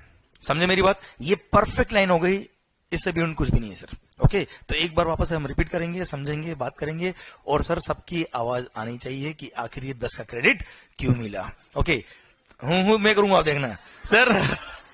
ओके, तो सर आखिर ये 10 का क्रेडिट क्यों मिला? क्योंकि टैक्स जो लग रहा है वो, अच्छा वापस मैं बोल रहा हूं एक बार, फिर आपको रिपीट करना। ओके, क्योंकि टैक्स जो लग रहा है वो पूरे 140 लगना, इसमें शॉर्टकट कुछ भी नहीं आना चाहिए। जो बोल रहा हूं एक एक वर्ड होना चाहिए सर। क्लियर? क्योंकि बहुत सोचा समझा बात है ये वाला। क्योंकि टैक्स लग रहा है वो पूरे 140 पे लग रहा है, which includes rupees 100 on which we have already paid the tax, और वापस से पूरे 140 इंक्लूडिंग 100 पर टैक्स लग रहा है। So to avoid the multiple tax and cascading effect 10 का क्रेडिट मिला। क्लियर? पक्का? 100%? 1 2 3 गो। 10 का क्रेडिट क्यों मिला? क्योंकि टैक्स लग रहा है वो पूरे 140 पे लग रहा है, which includes rupees 100 on which we have already paid the tax, और वापस से पूरे 140 इंक्लूडिंग 100 पर टैक्स लग रहा है। So to avoid the multiple tax and cascading effect 10 का क्रेडिट मिला। क्लियर? अब आपको ही बोलना है। ओके सर, वीडियो क्लास में जो उनको भी सुन रहा हूं, आवाज आनी चाहिए। 1 2 3 गो। 10 का क्रेडिट क्यों मिला? क्योंकि टैक्स लग रहा है वो पूरे which includes rupees on which we have already paid the, और वापस से पूरे 140 इंक्लूडिंग 100 पर टैक्स लग रहा है। So to avoid the end 10 का क्रेडिट मिला। पक्का? डन। आंखें बंद। अब इसको विजुअलाइज करना है, फील करना है कि आखिर 10 का क्रेडिट क्यों मिला। क्लियर? आंखें बंद। क्लियर? और सर सोना नहीं होए सर। ओके, जस्ट इमेजिन और सोचो, इसको विजुअलाइज करो, याद नहीं करना है। क्लियर? फील करना है कि 10 का क्रेडिट क्यों मिल रहा है सर। आंखें बंद। आखिर ये 10 का क्रेडिट क्यों मिला? क्योंकि आपको बोलना नहीं, फील करना है। क्योंकि क्योंकि टैक्स जो लग रहा है वो पूरे 140 पे लग रहा है, which includes 100, on which we have already paid the tax, और वापस से पूरे 140 इंक्लूडिंग 100 पे टैक्स लग रहा है यार, मल्टीपल टैक्स हो जाएगा, कैस्केडिंग इफेक्ट हो जाएगा. So to avoid the multiple tax and cascading effect 10 का क्रेडिट मिला. ओम शांति शांति. अबे उठ ओए सर. ओके सर, तो आखिर 10 का क्रेडिट क्यों मिला समझ में आपको? आवाज नहीं आ रही ओए. ओके तो सर अब मेरा एक पॉइंट आपसे देखना ध्यान से मंगेश भाई. मेरा क्वेश्चन आपसे ये, आप सेकंड वाली इमेज पे आ जाओ, यहाँ पे देखना ध्यान से. जब एक्सरसाइज और वेट था 10 का क्रेडिट क्यों मिला समझ में आया? आवाज नहीं आ रही भाई. मेरे को आंसर चाहिए, आखिर ये 4.4 का वेट क्रेडिट क्यों मिला?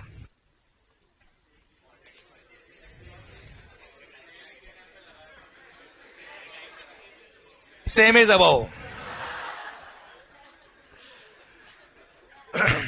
जो आईपीसी में एग्जाम लिखा था वही सीएफएल वालों को एग्जाम में लिख देना, जो आईपीसी में लिखा था एग्जाम वही है सर.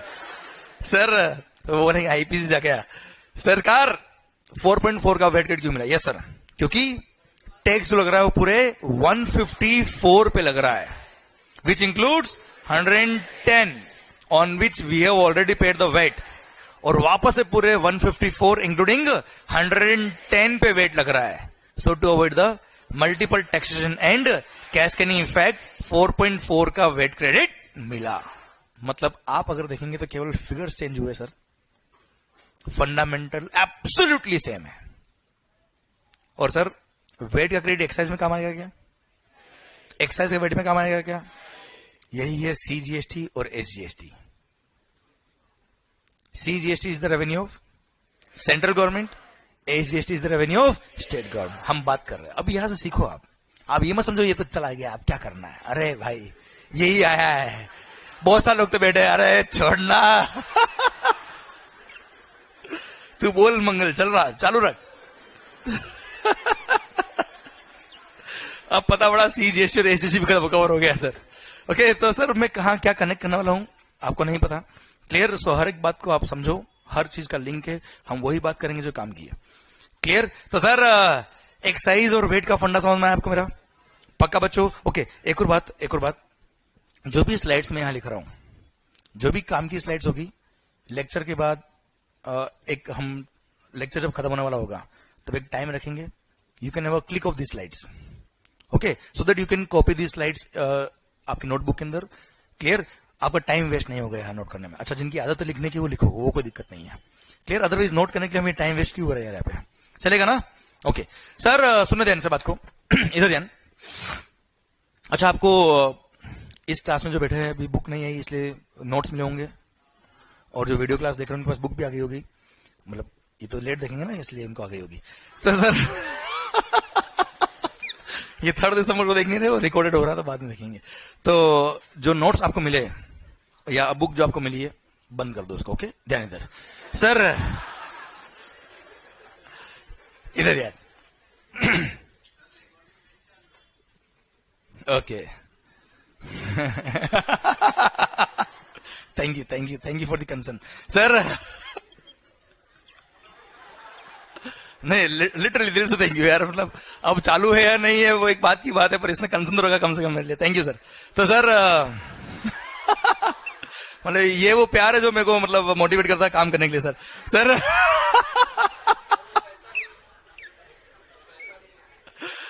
अब तू इसको गलत ट्रैक में मत ले जा भाई. ओके सर सुनना बात को ध्यान से. तो sir excise, okay excise is the revenue of central government. VAT is the revenue of service tax central government. अब बात करते हैं सर्विस टैक्स की. ओके सर सर्विस टैक्स की बात करने से पहले एक बात बस मेरे को थोड़ा फिनिशिंग करना है. 10 का क्रेडिट क्यों मिला समझ में आया आपको? 4.4 का वेट क्रेडिट क्यों मिला समझ में आया आपको? अच्छा इज इट एसेंशियल कि परचेज पे टैक्स पे किया तो क्रेडिट नहीं मिलना है? नहीं. अगर आपकी सेल पर एक्साइज लग रहा है तो एक्साइज का क्रेडिट मिलेगा. अगर आपकी सेल पे वेट लग रहा है तो वेट का क्रेडिट मिलेगा. अच्छा मान लो आपकी सेल पे एक्साइज लग रहा है पर वेट नहीं लग रहा है, तो एक्साइज का क्रेडिट मिलेगा पर वेट का नहीं मिलेगा. कंफर्म? ओके.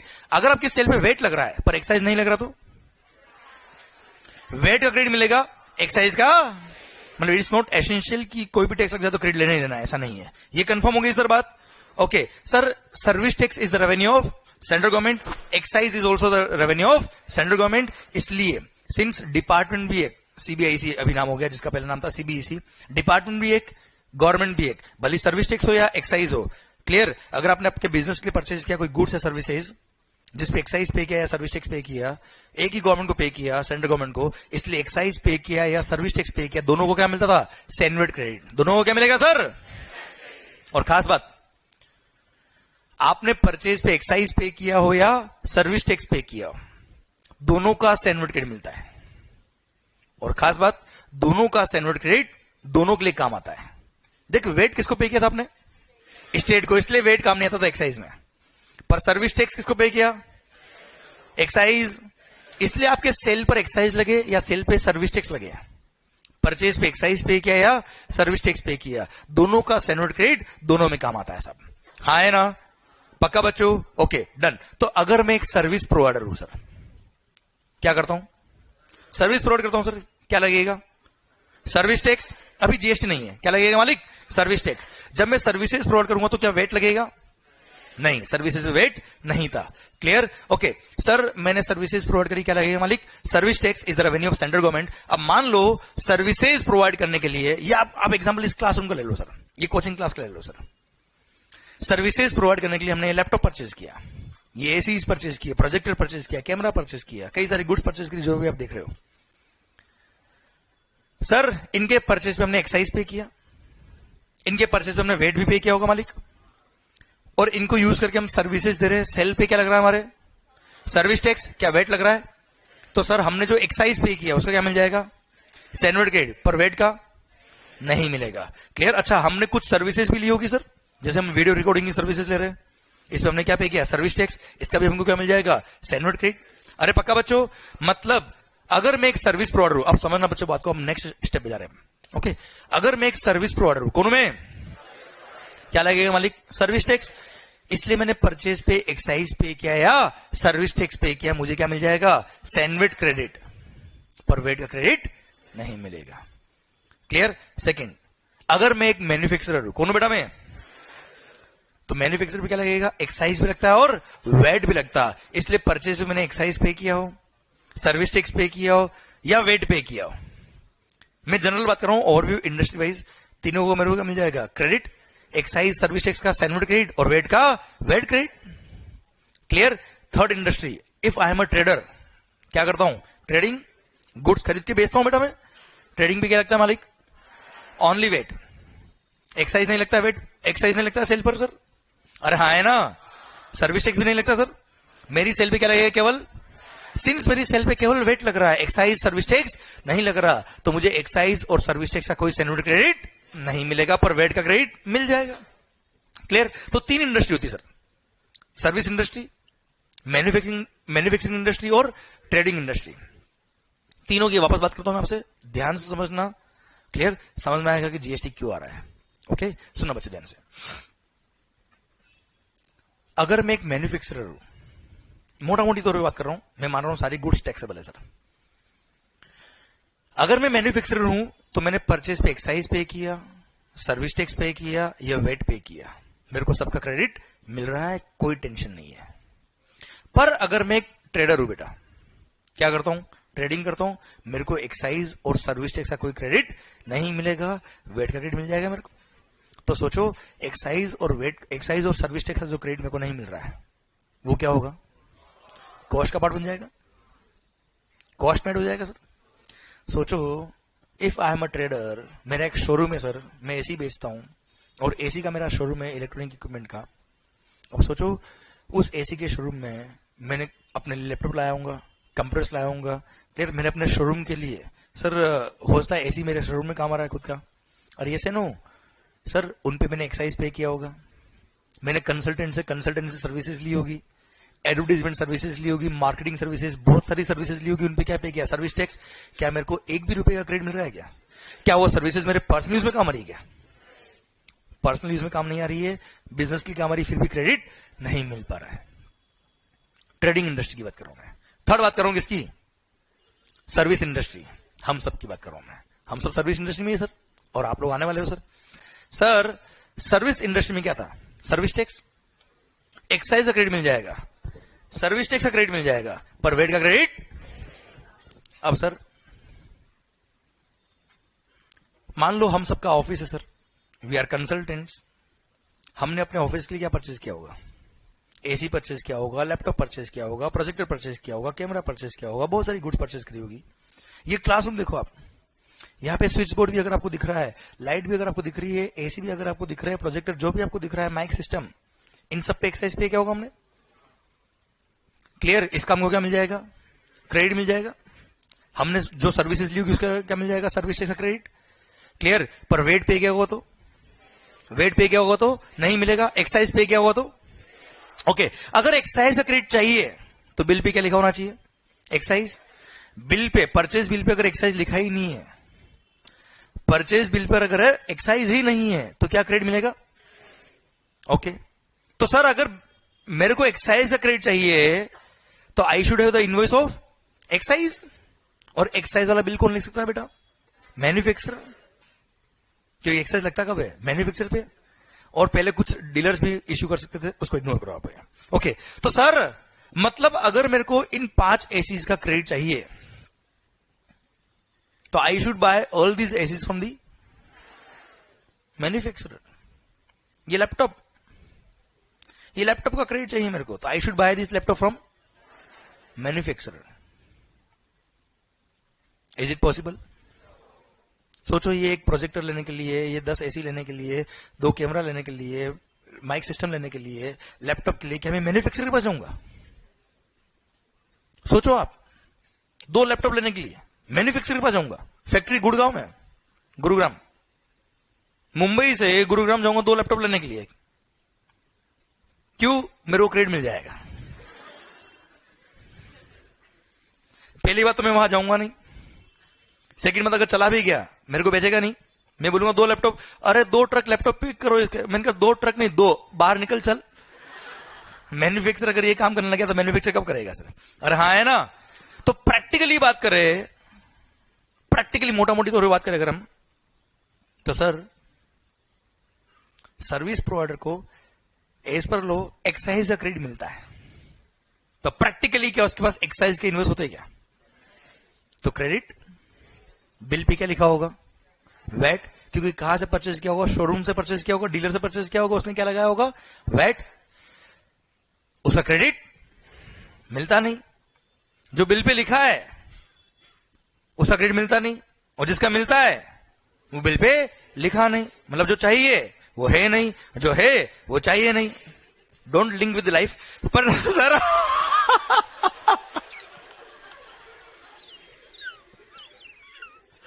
तो सर ये जिंदगी थी पहले जीएसटी आने से पहले सर।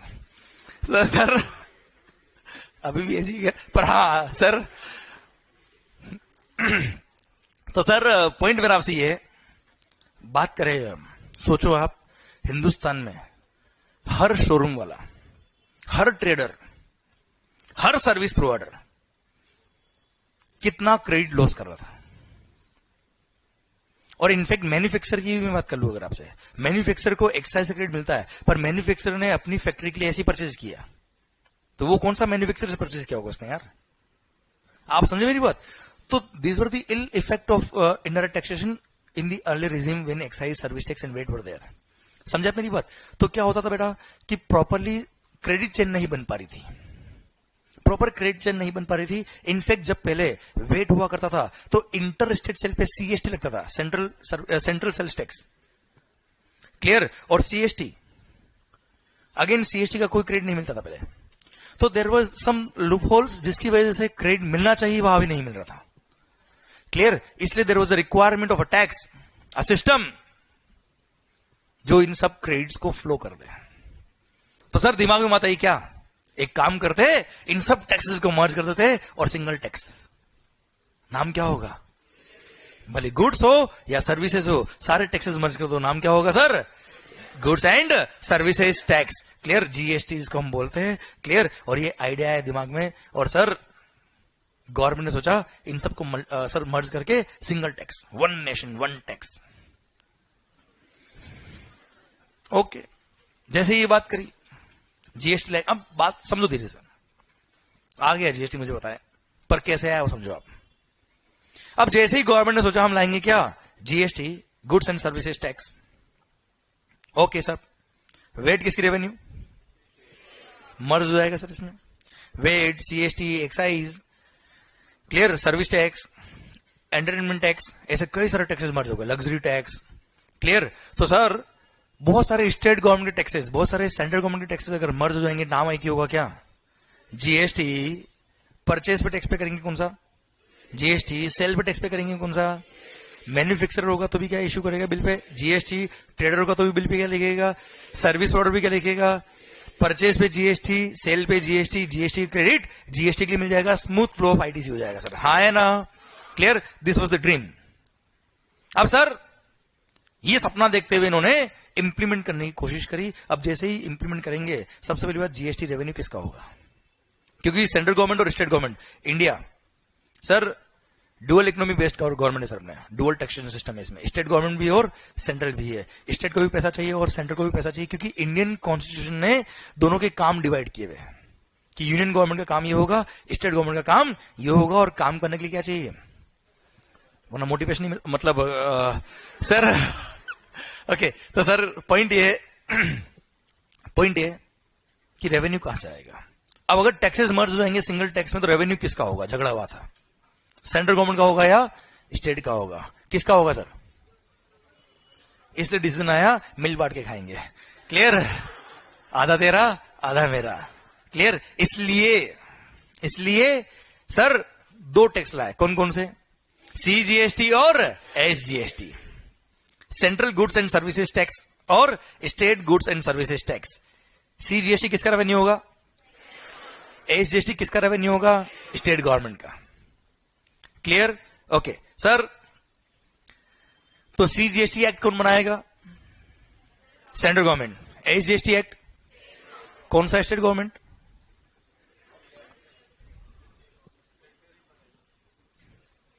सेंटर ही बनाएगा।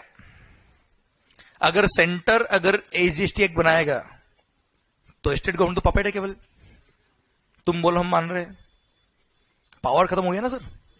ये बात चली थी पहले कि एक्ट कौन बनाएगा, अगर एक्ट बनाने का पावर सेंट्रल गवर्नमेंट को दे दे तो स्टेट का पावर खत्म हो गया। आप समझना मेरी बात को सर, स्टेट गवर्नमेंट अपना पावर लूज करेगी सर, कभी नहीं। जो वेट लो बनाने का पावर था स्टेट गवर्नमेंट का, वो अपना पावर क्यों लूज करे, वो क्या बोले नहीं चाहिए जीएसटी, जान दो जो चल रहा है चलने दो, हाँ है ना, क्लियर।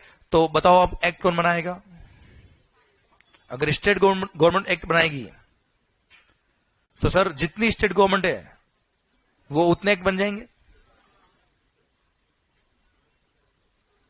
और सीजीएसटी कौन बनाएगा, अब सीजीएसटी का सेंट्रल गवर्नमेंट बना दे, एसजीएसटी के सारी स्टेट गवर्नमेंट अलग अलग बना दे, तो एक्साइज और वेट ठीक था ना, तो यार क्लियर, समझा मेरी बात। तो यार अब बात आती है सर, ऐसा हमको आइडिया तो है थोड़ा बहुत कि सारे एक्ट सेम है सर सर जितना सीजीएसटी लगता है उतना एसजीएसटी लगता है, कैसे लगता है। अब आपने बोल दिया सर हर स्टेट गवर्नमेंट अपना एक्ट बनाएगी, तो एक्ट फिर कैसे एक होंगे। इसलिए सर जब जीएसटी आया तो ये डिसीजन हुआ कि एक्ट तो सेम रखना है, अब कैसे रखना उसकी बात कर लेते हैं हम, समझा मेरी बात, क्लियर। इसलिए सर एक्ट बनाने का पावर अगर केवल सेंट्रल गवर्नमेंट को दे वो भी सही नहीं, स्टेट को दे दे तुम्हारी मर्जी वो कर लेना, खत्म खेल। अरे समझे मेरी बात। इसलिए एक्ट जो बनेगा अगर सेम बनना है, जो सीजीएसटी एक्ट में लिखा है एब्सोल्युटली वही लिखा होगा एसजीएसटी एक्ट में लिखा होगा, तो सर एक्ट दोनों मिलकर बनाएंगे बेटा। इसलिए दोनों को मिलकर बनाने के लिए इन्होंने एक बॉडी बना दी जिसको बोलते हैं जीएसटी काउंसिल, जिसको वो क्या बोलते हैं मालिक, जीएसटी काउंसिल। ये कॉन्स्टिट्यूट करी इंडियन कॉन्स्टिट्यूशन के थ्रू।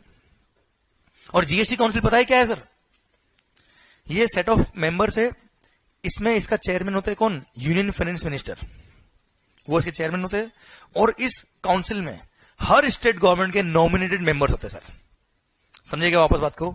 मतलब जीएसटी काउंसिल में सेंट्रल गवर्नमेंट के बंदे भी है और सारी स्टेट गवर्नमेंट के बंदे भी है साहब, हूं नहीं कर रहे? हाँ ठीक है, तो ओके सर। जीएसटी अब हूं नहीं करते, मेरे को लगता है कुछ ना कुछ चल रहा है, और क्या चल रहा है आपको समझ ही नहीं आ रहा है। सुनने ध्यान से। Okay, GST council, GST council किसकी है सर? सेंट्रल गवर्नमेंट और स्टेट गवर्नमेंट दोनों की है सर। मतलब इसके अंदर सारे मेंबर्स जो है वो सब सेंट्रल गवर्नमेंट और सारी स्टेट गवर्नमेंट के मिला के है सब। क्लियर? अब पता है क्या होगा सर? जीएसटी काउंसिल ने क्या किया? एक्ट बनाया, पर एक्ट काउंसिल बना नहीं सकती सर, वो तो काउंसिल है। एक्ट कौन बनाता है? पार्लियामेंट, सेंट्रल गवर्नमेंट के पार्लियामेंट और स्टेट गवर्नमेंट के जो स्टेट लेजिस्लेटिव असेंबली होती है वो बनाएगी सब।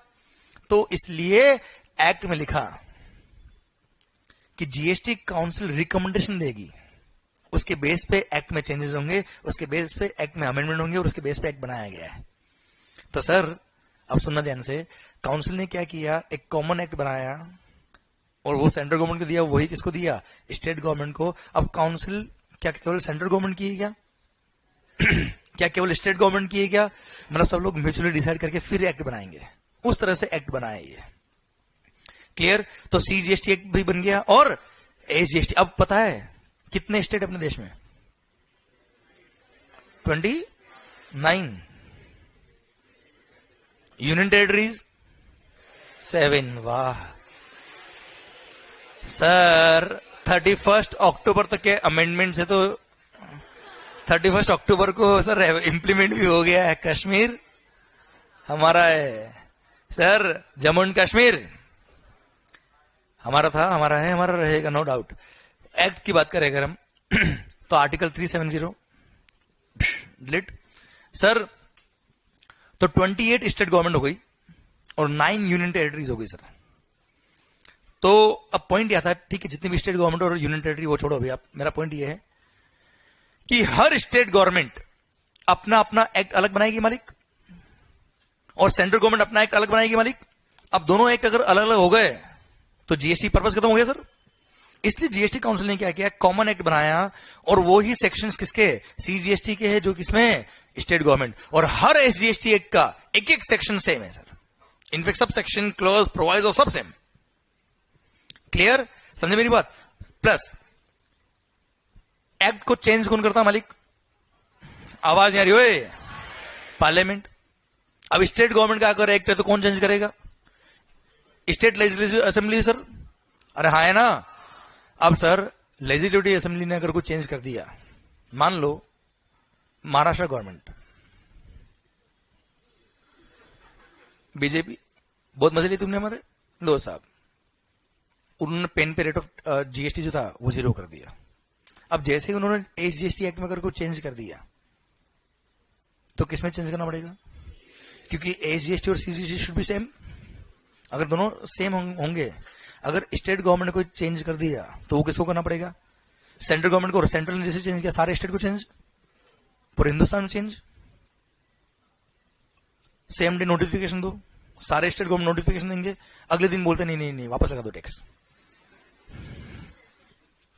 खत्म खेल। आप समझे मेरी बात? इसलिए अमेंडमेंट करने का पावर भी न सेंट्रल गवर्नमेंट को दिया न स्टेट को दिया, और वहां पे एक कंडीशन लगा दी कि आप अमेंडमेंट कर पाएंगे but on the recommendation of the GST council. मतलब जीएसटी काउंसिल आपको रिकमेंडेशन देगी, उसके बाद आप चेंज कर पाएंगे। और वो काउंसिल कौन है सर? सेंट्रल गवर्नमेंट और स्टेट गवर्नमेंट सारे मेंबर है उसके अंदर सर। और सब जब एक साथ एग्री करेंगे तो सब जगह एक साथ नोटिफिकेशन इशू हो जाएगा सर। समझे मेरी बात? इसलिए न केवल सेंट्रल गवर्नमेंट, क्लियर सर, न तो सेंट्रल गवर्नमेंट और नहीं स्टेट गवर्नमेंट, किसको भी एक्सक्लूसिव पावर नहीं दिया कि आप चेंज कर पाएंगे बेटा। हाँ है ना? समझे मेरी बात? तो इसलिए आपने देखा होगा एवरी मंथ काउंसिल की मीटिंग होती है। क्लियर? काउंसिल ने अपनी मीटिंग में ये डिसीजन लिया, आपने देखा होगा सर, व्हाट्सएप पे, न्यूज पे कई बार आता है sir.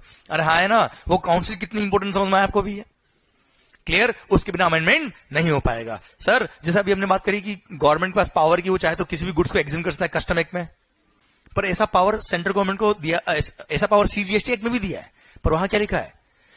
On the recommendation of the GST council. तो सर जितने भी डेलीगेटेड पावर है, जहां गवर्नमेंट चेंज कर सकता है, जितने भी डेलीगेटेड पावर है, हर जगह क्या लिखा है? Government has power but on the recommendation of the GST.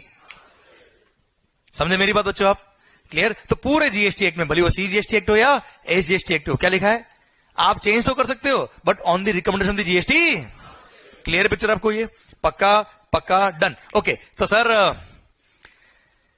इसकी वजह से सारे सीजीएसटी एक्ट और एसजीएसटी एक्ट कॉपी पेस्ट एकदम सेम, एकदम सेम, पर्टिकुलरली बिल्कुल same, copy paste. Clear? Okay, मतलब अगर आपने सीजीएसटी एक्ट पढ़ लिया तो सारे एसजीएसटी एक्ट आपको आते हैं सर। इसे तो बोला है one nation one tax, one market. One market क्यों? क्योंकि क्या स्टेट गवर्नमेंट अपने अपने according rate of tax change कर सकती है क्या? वेट में पहले चेंज होता था सर, अरे हाँ है ना, तो वन मार्केट नहीं होता था। सेकंड एक और रीजन है जो हम बात करने वाले अब नेक्स्ट। अभी वन मार्केट मैंने पूरा नहीं पढ़ा है। वन नेशन वन टैक्स समझ में आया बेटा आपको? आवाज नहीं आ रही? ओए माहौल सरकार, तो चलो यार मुझे बताओ कोई गुड्स, चलो ये गुड्स मैंने मैन्युफैक्चर किया महाराष्ट्र में, मेरी फैक्ट्री कहाँ है? अंधेरी महाराष्ट्र। क्लियर? ये रही अपनी। ओके, जेके शाह क्लासेस। ओके, तो सर अब नेक्स्ट एक महीने यही फैक्ट्री चलेगी सर अपनी। अब पॉइंट ये है सर, ये पेन मैंने बनाया, ये मार्कर मैंने मैन्युफैक्चर किया मान लो महाराष्ट्र में, ये मार्कर मैंने आपको सेल कर दिया। आप भी महाराष्ट्र, मैं भी महाराष्ट्र, जय महाराष्ट्र। अब पॉइंट ये है, जो मैंने मार्कर आपको सेल किया है उस पर क्या लगेगा? सीजीएसटी और एसजीएसटी। मान लो 1 लाख इज द टैक्स, 50,000 क्या होगा? सीजीएसटी 50,000, एसजीएसटी 50,000 किसको मिलेगा? सेंट्रल गवर्नमेंट को, और रेस्ट 50,000 स्टेट गवर्नमेंट। कौन सी स्टेट गवर्नमेंट बेटा? महाराष्ट्र स्टेट गवर्नमेंट सर, पक्का? Okay done sir. तो 50,000 मैंने 1 लाख टैक्स लिया, 50,000 सेंट्रल गवर्नमेंट को पे कर दिया, 50,000 स्टेट गवर्नमेंट को पे कर दिया, महाराष्ट्र स्टेट गवर्नमेंट को। अब आपने क्या किया? ये मार्केट आगे बेचो। ओके सर, आपने जब ये मार्केट आगे सेल किया, से 2 lakh was the tax, 2 lakh was the tax जो आपने इनसे चार्ज किया। 1 लाख क्या होगा? सीजीएसटी। 1 लाख क्या होगा? एसजीएसटी। अब आपने इनसे 1 लाख एसजीएसटी और 1 लाख सीजीएसटी कलेक्ट किया, अब आपको गवर्नमेंट को पे करना है। कैसे पे करोगे? 50,000 गवर्नमेंट को पे किया था, सीजीएसटी 50,000 एसजीएसटी सर याद आएगा परचेज पे, तो सीजीएसटी क्रेडिट किसके लिए मिलेगा? सीजीएसटी के लिए। क्या वो एस में काम आएगा क्या? ओके, एसजीएसटी क्रेडिट किस में काम आएगा? एसजीएसटी। क्या वो सी में काम आएगा क्या? क्यों नहीं? अलग अलग गवर्नमेंट है, जिसको क्रेडिट दिया, जिसको टैक्स दिया वही क्रेडिट देगा सर अपने को। ओके, तो आपने क्या किया? 50,000 का सीजीएसटी क्रेडिट, सीजीएसटी की लायबिलिटी 1 लाख का जो था उसको पे करने में यूज कर लिया सर। क्लियर? व्हाट्सएप बंद, व्हाट्सएप लास्ट में, हाँ ध्यान इधर सर। नजर सब रखता हूं मैं सर, बोलता कम हूं पर ध्यान सब रखता हूं, कौन किससे बात कर रहा है, कौन कहां देख रहा है, सब ध्यान रहता है मेरे को। संजय वैभव, क्लियर? बोलू किसको देख रहा था तू? Okay sir, point okay sir, point मेरा आपसे ये इधर ध्यान। ओके ओके ओके सर, इधर ध्यान। मेरा पॉइंट आपसे ये है कि सरकार, इन केस आपने जब 1 लाख रुपए सीजीएसटी और 1 लाख रुपए एसजीएसटी बिल पे चार्ज किया सेल पर, परचेज पे 50,000 सीजीएसटी था, 50,000 एसजीएसटी था, तो 50-50 ईच आपने सीजीएसटी का सीजीएसटी में क्रेडिट लिया होगा और 50,000 एसजीएसटी में आईटीसी लिया होगा। रिमेनिंग 50-50 आपने पे कर दिया होगा, सीजीएसटी को 50,000 और सीजीएसटी को और एसजीएसटी को 50,000 महाराष्ट्र गवर्नमेंट को। साहब हाँ है ना? ओके, अब फंड्स का है सर? गुड्स आपके पास है और टैक्स किसके पास पहुंच गया सर? कौन सी गवर्नमेंट? जल्दी बताओ। 1 lakh central government, 1 lakh state government, पक्का? ओके, आपने क्या किया? महाराष्ट्र से इस गुड्स को गुजरात में बेच दिया। महाराष्ट्र से गुजरात में गया गुड्स, इंटर स्टेट सेल हुआ, किसको मिलेगा रेवेन्यू? चलो 50%, चलो 2 lakh was the tax. Clear? 3 lakh was the tax मान लो, 3 lakh was the tax, 2 lakh purchase पे किया आपने, 3 lakh is the tax on sale. 1.5 किसको मिलेगा? सेंट्रल गवर्नमेंट को। 1.5 नेक्स्ट कौन सी स्टेट गवर्नमेंट को? गुजरात को। गुजरात को, अच्छा महाराष्ट्र को। झगड़ा होगा ना सर? अच्छा, न गुजरात को न महाराष्ट्र को, दे दो सेंट्रल को। तुम झगड़ा मत करो, हमको दे दो, ऐसा मतलब दोनों के झगड़े में मजे कौन लगे, सेंट्रल गवर्नमेंट, ऐसा नहीं नहीं। इसलिए देखो ये एक्ट बन रहा है अभी, अभी जीएसटी एक्ट बना नहीं है, बन रहा है, इसको समझो आप। एक्ट कैसे बनाओ समझ में आया ना अगर आपको, फिर जब पढ़ेंगे तब देखो आप सारी चीजें क्लियर हो जाएगी अपना। अब मेरा पॉइंट ये है आपसे, डिस्प्यूट हो जाएगा सर, तो ये बात हुई पार्लियामेंट के अंदर कि साहब ये रेवेन्यू किसको देंगे, क्लियर, तो they come out with a solution की एक काम करो, ना सेंट्रल गवर्नमेंट को दो ना स्टेट को दो, एक काम करो इसको लगा दो किसमें, आईजीएसटी फंड्स में। एक नया टैक्स लेके आ गया, कौन सा, integrated goods and services tax, clear, जिसको आईजीएसटी हम बोलते हैं, क्लियर। तो सर इंटर स्टेट सेल भी क्या लगेगा, आईजीएसटी, कितना, 3 लाख, ओके 3 लाख किसका रेवेन्यू है, सेंट्रल का, सर तो अभी ये आईजीएसटी रेवेन्यू किसी का भी नहीं है, हाँ ठीक है, कलेक्ट कर लेगा कौन, सेंट्रल गवर्नमेंट, एक बार फंड मैनेज कर लेगा कौन, सेंट्रल गवर्नमेंट, पर सर ये रेवेन्यू किसी का भी नहीं है, क्लियर। तो 3 लाख आपने क्या ले लिया बेटा, आईजीएसटी, ओके। अब आपने सेल पर 3 लाख रुपए आईजीएसटी कलेक्ट किया, परचेज में क्या पे किया था मालिक, 1 लाख सीजीएसटी, 1 लाख एसजीएसटी। क्या वो सीजीएसटी और एसजीएसटी का क्रेडिट आईजीएसटी में काम आना चाहिए कि नहीं आना चाहिए, दिल क्या कहता है आपका, नहीं काम आया तो नॉनसेंस, वरना मतलब क्या था जीएसटी लाने का यार, समझे, वन नेशन वन टैक्स तो ही नहीं पता फिर। इसलिए साहब इन्होंने क्या किया, अलाउ किया कि इंटरस्टेट सेल पे जो आईजीएसटी लग रहा है वो आईजीएसटी की लायबिलिटी को पे करने के लिए आपके पास सीजीएसटी का क्रेडिट पड़ा है या एसजीएसटी का क्रेडिट पड़ा है, you can utilize that credit for payment of IGST liability, सब क्लियर। तो आपने 1 लाख रुपए सीजीएसटी आईटीसी काम लिया किसके लिए, आईजीएसटी के लिए, 1 लाख एसजीएसटी काम लिया किसके लिए, आईजीएसटी के लिए, रिमेनिंग कितना बच गया बेटा, 1 लाख आपने आईजीएसटी पे कर दिया, हाँ है ना। अब सर इधर ध्यान, अब बताओ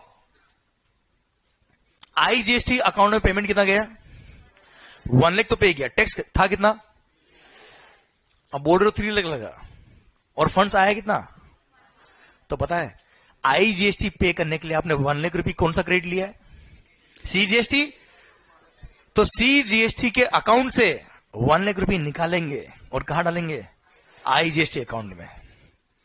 महाराष्ट्र स्टेट गवर्नमेंट एसजीएसटी में कितना पेमेंट था, 1 लाख, जिसका क्रेडिट लिया किसके लिए, आईजीएसटी के लिए, तो महाराष्ट्र स्टेट गवर्नमेंट को बोलेंगे क्या, 1 लाख दो भाई साहब, और 1 लाख वहां से निकाल के कहां डालेंगे, आईजीएसटी अकाउंट में। अब मुझे बताओ आईजीएसटी अकाउंट में फंड कितना पड़ा है, 3 लाख, सीजीएसटी अकाउंट में कितना है, 0, एसजीएसटी में गुड्स कहां पहुंच गई, गुजरात, रेवेन्यू कहां पड़ा है, आईजीएसटी अकाउंट में, गुड्स कहां है, गुजरात से आपने सेल किया राजस्थान, अगेन क्या है ये, इंटरस्टेट सेल, क्या लगेगा, आईजीएसटी से 4 लाख इज अ टैक्स, तो 4 लाख आईजीएसटी का लायबिलिटी है, 3 लाख का आपके पास आईजीएसटी का आईटीसी पड़ा है, क्या करेंगे आप, 3 लाख का क्रेडिट यूज करेंगे, बैलेंस 1 लाख और पे कर देंगे आप गवर्नमेंट को, क्लियर। तो आईजीएसटी अकाउंट में कितना पैसा पड़ा है सर, 4 लाख, कहां पड़ा है, आईजीएसटी, गुड्स कहां पहुंच गया, ओके सर आपने क्या किया, राजस्थान में सेल किया,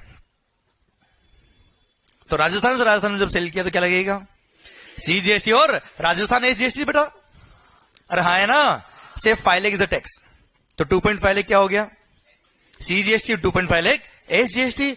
अच्छा आपकी सेल पे 5 लाख का टैक्स लगा, 2.5 लाख सीजीएसटी, 2.5 लाख राजस्थान एसजीएसटी, और 4 लाख का आपके पास आईजीएसटी का आईटीसी है सर, क्या वो 4 लाख का क्रेडिट सी और एस में काम आएगा, अच्छा सी एस और आई, ठीक है चलेगा ना आपको, क्या वो 4 लाख का आई का क्रेडिट सी और एस में काम आएगा, आएगा, अगर काम नहीं आए तो कोई मतलब ही नहीं सर, फिर कोई इंटरेस्ट परचेज नहीं करेगा सर, इसलिए क्रेडिट अलाउ कर दिया। देख सी और एस जो है ना बेटा वो आपस में काम नहीं आते, क्यों नहीं आते, क्योंकि गवर्नमेंट ही अलग है साहब, आईजीएसटी एक पार्किंग फंड टाइप में है सर, ये मतलब इंटरस्टेट ट्रांजेक्शंस को मूव करने के लिए एक अलग से फंड बना दिया, सो दैट रेवेन्यू में झगड़ा नहीं हो, समझे मेरी बात भाई।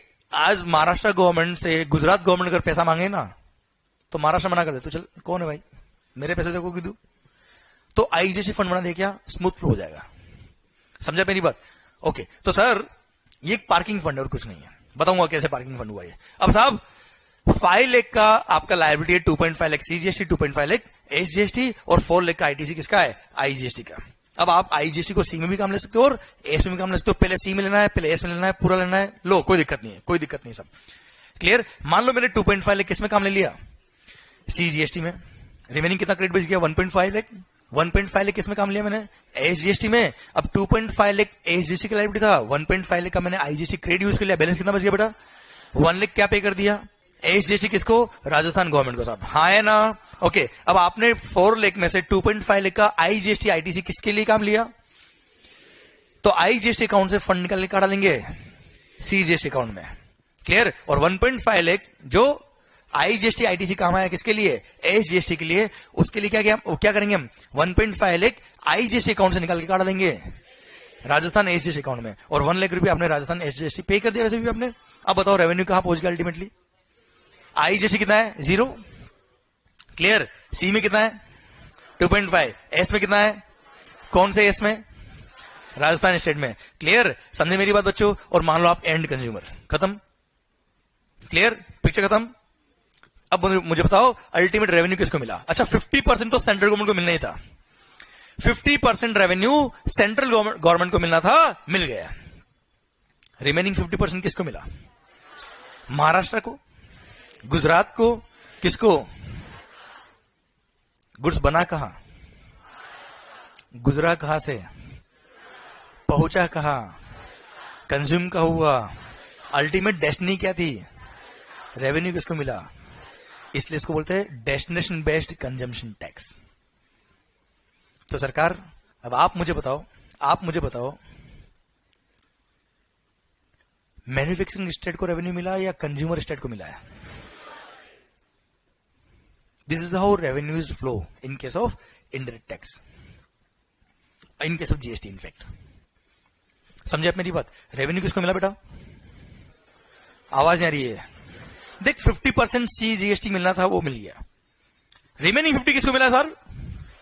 अब यार जैसे ही GST प्रपोजल आया गवर्नमेंट के सामने, जितने भी कंज्यूमर बेस्ड स्टेट थे, मजा आ गया उनको।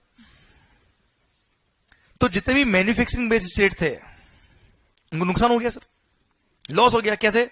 जब पहले वेट लो हुआ करते थे, तो जब इंटर स्टेट सेल होता था तो CST लगता था, और CST का क्रेडिट बायर को नहीं मिलता था। तो जिस स्टेट गवर्नमेंट ने वेट लगाया था, उसी स्टेट गवर्नमेंट के पास रेवेन्यू रह जाता था sir. Clear? Inter state sale होने पे उनको रेवेन्यू लॉस नहीं होता था मालिक। अरे हाँ है ना? तो जब वेट लो था, जब वेट हुआ करता था, तो वेट का रेवेन्यू किसको मिलता था मालिक? मैन्युफैक्चरिंग स्टेट को।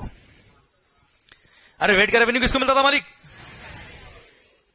कंज्यूमर स्टेट को कम रेवेन्यू था और मैन्युफैक्चरिंग स्टेट को ज्यादा रेवेन्यू था। पर वक्त बदलते टाइम नहीं लगता, किस्मत बदल गई। और सर जैसे ही GST आया, रेवेन्यू कहां मिलने लग गया? मैन्युफैक्चरिंग कंज्यूमर स्टेट को। मैन्युफैक्चरिंग स्टेट लॉस में आ गए, तो वो बोलते हैं क्या? नहीं चाहिए GST हमको, तो हम तो नहीं एक्सेप्ट करेंगे GST। आप मुझे बताओ, अपना लॉस को एक्सेप्ट करेगा? तो जो मैन्युफैक्चरिंग स्टेट थे वो क्या बोलते हैं? देश की भलाई के लिए हम अपना रेवेन्यू क्यों लॉस करें? अच्छा, उनकी बात सही भी है एक तरह से। अब उन्होंने जो फंड मैनेजमेंट किया होगा, उनके अकॉर्डिंग क्या होगा मालिक? अरे हाँ है ना? क्लियर? उनकी प्लानिंग खत्म हो जाएगी सारी। बात सही भी उनकी यार। अब मेरा पॉइंट आपसे यह है कि जैसे ही GST प्रपोजल आया सारी स्टेट गवर्नमेंट के सामने, सारे मैन्युफैक्चरिंग स्टेट नाराज हो गए सर। क्लियर? अब नाराज हो गए तो मानेंगे नहीं वो, तो इसलिए गवर्नमेंट ने क्या किया? उनको बोला चिंता मत करो, तुमको जितना लॉस होगा उतना हम कॉम्पनसेट करेंगे। क्या करेंगे?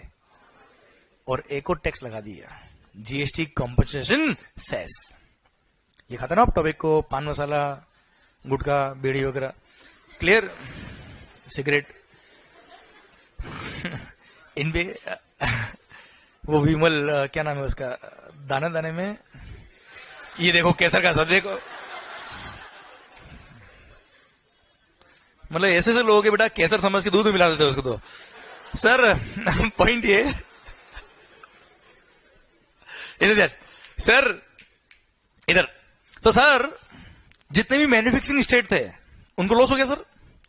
लॉस हो गया तो गवर्नमेंट ने क्या बोल दिया? तुम चिंता मत करो, तुम्हारे लिए हम क्या करेंगे, तुम्हारी जितनी रेवेन्यू लॉस होगा उसको हम क्या करेंगे? कॉम्पनसेट करेंगे। और एक और एक्ट बना दिया, नाम क्या था? GST compensation to states act 2017। और कुछ सेलेक्टेड गुड्स, मोटर व्हीकल्स, पान मसाला, गुटखा, टोबैको, सिगरेट्स देखा होगा आपने तो खैर। तो सर इन स्पेसिफिक गुड्स पे क्या लगा दिया, ये जीएसटी कॉम्पनसेशन सेस लगा दिया सर। क्लियर। तो दिस इज एक और एक्ट बन गया और इस एक्ट में लिखा है, चलो मैं ये वैसे एक्ट हमारे सिलेबस में नहीं आता पर एक आइडिया देता हूं आपको, क्योंकि जीएसटी का पूरा आइडिया आपको होना चाहिए डेफिनेटली। तो क्या किया इसमें बताए, 2016 मतलब फाइनेंशियल ईयर 16-17 का इन्होंने क्या किया साहब, रेवेन्यू ले लिया वेट का, 15-16 का लिया सर। ओके, अब क्या किया इन्होंने बोला कि तुम्हारे स्टेट गवर्नमेंट का जो वेट का रेवेन्यू था उसको हम बेस ईयर ले लेंगे, अब उससे कंपेयर करेंगे कि जीएसटी आने के बाद आपका रेवेन्यू कितना हुआ और वेट में कितना रेवेन्यू था। अगर कम होगा जीएसटी रेवेन्यू तो उतना हम आपको क्या कर देंगे, कॉम्पनसेट। ऐसा हर स्टेट गवर्नमेंट को गवर्नमेंट ने बोला। तो स्टेट ने बोला भाई इंक्रीमेंट कहां से आएगा, इंक्रीमेंट तो चाहिए हम सबको। तो गवर्नमेंट ने 14% का इंक्रीमेंटल फैक्टर लगा दिया। से 100 रुपए का रेवेन्यू था वेट का, तो एवरी ईयर 14% मल्टीप्लाई करेंगे। क्लियर, 1.14 से मल्टीप्लाई कर दिया, इतना रेवेन्यू आ गया स्टेट का इस साल का। फिर नेक्स्ट ईयर ये जो रेवेन्यू था उसको 14% और इंक्रीमेंट करके बढ़ा देंगे और उसको कंपेयर करेंगे किससे, उस स्टेट की जो साल भर की जीएसटी की रेवेन्यू होगी उससे, एसजीएसटी रेवेन्यू। क्लियर, और दोनों को कंपेयर करके देखेंगे, अगर ज्यादा आ गया जीएसटी तो कुछ नहीं करेंगे, ऐसा नहीं ले लेंगे नहीं।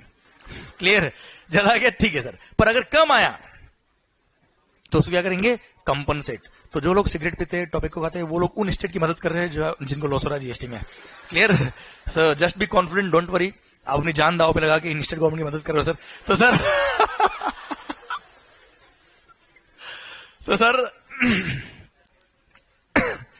तो sir this is how they compensate those states जिनको रेवेन्यू लॉस होगा सर। हाँ है ना, ओके। अब बात करता हूं सर, तो कितने एक्ट बन गए, सुनो ध्यान से। 1 नेशन 1 टैक्स और 1 मार्केट। सिंस पूरे इंडिया में जितने भी टैक्स लगेंगे, भले सी लगे, एस लगे या आई लगे, क्रेडिट मिलने वाला बेटा आपको। दूसरे स्टेट से परचेस करो या हमारे स्टेट से परचेस करो, क्रेडिट मिलने वाला बेटा। पहले क्या था, दूसरे स्टेट से परचेस किया तो सीएसटी लग के आएगा क्रेडिट, इसलिए 1 मार्केट। टैक्स रेट भी सेम रहेगी पूरे इंडिया में, और दूसरे स्टेट से परचेस करो या हमारे स्टेट से परचेस करो, rate of tax will B same. समझे मेरी बात। प्लस आईजीएसटी और सीओ या एसओ सबका हमको क्रेडिट मिलने वाला है, इसलिए 1 नेशन 1 टैक्स और 1 मार्केट। समझे मेरी बात। पहले 1 मार्केट नहीं हुआ करता था। आज मान लो एसी का प्राइस यहां पे कुछ और है महाराष्ट्र में, क्लियर, गुजरात में कुछ और होता था, कारण वेट की रेट अलग थी सर। समझे मेरी बात। अब हर पूरे इंडिया में एक रेट होगी सर, प्लस इंटरस्टेट परचेस करने में क्रेडिट मिलने वाला आपको, इसलिए 1 मार्केट हो जाएगा ये। Okay, 1 nation 1 tax 1 market. Okay, तो सर इसको इंप्लीमेंट करने के लिए एक्ट कितने बन गए, एक सीजीएसटी एक्ट, अभी एसजीएसटी की बात करते 2 मिनट को, एक सीजीएसटी एक्ट, एक आईजीएसटी एक्ट, एक GST compensation to states act. Clear. अब सर एसजीएसटी की बात करता हूं आपसे। सरकार अभी फिलहाल कितने स्टेट्स है, 28, 28 एसजीएसटी एक्ट करो रे। भले ही सेम एक्ट है, पर हर स्टेट गवर्नमेंट का अपना अपना एक्ट अलग बना है। महाराष्ट्र जीएसटी एक्ट अलग है, राजस्थान जीएसटी एक्ट अलग है, गुजरात जीएसटी एक्ट अलग है सर। ओके, तो 28 प्लस यूनियन टेरिटरीज कितनी है मालिक, 9। कश्मीर जो डिसीजन हुआ उसके बाद 9 यूनियन टेरिटरीज होगी मालिक। पर अब 9 union territories are govern by central government, तो उनके लिए एक्ट यूटीजीएसटी एक्ट बनाया। क्या बनाया सर। पर इनमें से 3 यूनियन टेरिटरी ऐसी है जिनका खुद का लेजिस्लेशन है, दिल्ली, क्लियर, पुडुचेरी और जम्मू एंड कश्मीर। इनका खुद का लेजिस्लेशन है। आपने देखा होगा दिल्ली में आम आदमी पार्टी है ना बेटा, तो वहां का खुद का अपना लेजिस्लेशन है। तो sir these are union territories with their own legislation. कौन कौन सी, दिल्ली, पुडुचेरी और जम्मू एंड कश्मीर। तो इन तीनों का एसजीएसटी एक्ट अलग अलग है respective state wise, clear, union territory wise. तो कितने हो गए बेटा ये, जैसे दिल्ली एसजीएसटी एक्ट अलग है, पुडुचेरी एसजीएसटी एक्ट अलग है, Jammu and Kashmir SGST act अलग है सर। क्लियर। तो 28 एसजीएसटी एक्ट, 3 ये और हो गए 31, और एक यूटीजीएसटी एक्ट। जो बची हुई यूनियन टेरिटरीज उनके लिए एक यूटीजीएसटी एक्ट सिंगल। क्लियर। अच्छा, एक्ट सारे सेम है, कोई डिफरेंस नहीं है। ओके, अब कितने एक्ट बन गए बताना मुझे वापस से। 1 CGST act, IGST act, UT GST compensation cess act, clear, UT GST act और 31 एसजीएसटी एक्ट. कितने हो गए मालिक? 35. One nation one tax. 35 act है सर जीएसटी को गवर्न करने के लिए. समझे मेरी बात? पर हां, आपने अगर सीजीएसटी एक्ट पढ़ लिया तो बाकी के 31 एसजीएसटी एक्ट अपने आप आ जाएंगे सर आपको. आईजीएसटी एक्ट हम पढ़ेंगे. आईजीएसटी एक्ट में केवल 25 सेक्शन चाहिए सर. उसमें भी केवल 8-10 सेक्शन काम के हैं, बाकी केवल लिंक करने के लिए दिए. और उसमें एक सेक्शन दे दिया और उसमें बोल दिया क्या कि सारे प्रोविजन सीजीएसटी के एक्ट के जो है वो सारे यहां भी अप्लाई होंगे. तो मतलब आपने सीजीएसटी पढ़ लिया, मतलब आईजीएसटी भी आ जाएगा आपको सर. ये सेम लिखा है, इनफेक्ट लिखा है, सेक्शन है पूरा एक. क्लियर? समझे मेरी बात? तो कुछ प्रोविजन जो इंटर स्टेट सप्लाई और इंट्रा स्टेट सप्लाई को डिफाइन करते हैं वो वहां दिए आईजीएसटी एक्ट में. क्लियर? तो आपने अगर सीजीएसटी पढ़ लिया, आईजीएसटी पढ़ लिया. अच्छा, यूटीजीएसटी एक्ट नहीं पढ़ना आपको, पर यूटीजीएसटी एक्ट में भी ये लिखा कि सारे प्रोविजन सीजीएसटी के यहां अप्लाई होने वाले हैं. प्लस एसजीएसटी में एक सेक्शन लिखा पर कॉपी पेस्ट बेटा सारी है. प्लस जीएसटी कॉम्पोजिशन सेस, ये भी छोटा ही एक्ट है. बस इसमें मैंने बताया ना 14% वाला फैक्टर, केवल वो प्रोविजन दिए, बाकी लिख दिए सारे प्रोविजन सीजीएसटी के यहां भी अप्लाई होंगे. क्लियर? मतलब अगर आपने सीजीएसटी पढ़ लिया तो लगभग सब कुछ आ गया, और सीजीएसटी और आईजीएसटी पढ़ लिया मतलब सब कुछ आ गया आपको लगभग. समझे मेरी बात? इसलिए हमारे सिलेबस में सीजीएसटी एक्ट और आईजीएसटी एक्ट है. ओके बच्चों, तो सर हम जब पेनल्टीज की बात करेंगे, हम जब रेट ऑफ टैक्स की कभी कुछ बात कर लिया अगर मान लो, तो वो केवल सीजीएसटी की बात करेंगे हम, एसजीएसटी की बात नहीं करेंगे. एसजीएसटी एब्सोल्युटली सेम है जो सीजीएसटी में. ओके, क्लियर, पक्का? तो सर एक्ट कैसे बने समझ में आया आपको? आवाज नहीं आ रही हो? एक्ट कितने बने समझ में आया आपको? क्लियर? और एक्ट को कैसे इंप्लीमेंट किया समझ में आया आपको?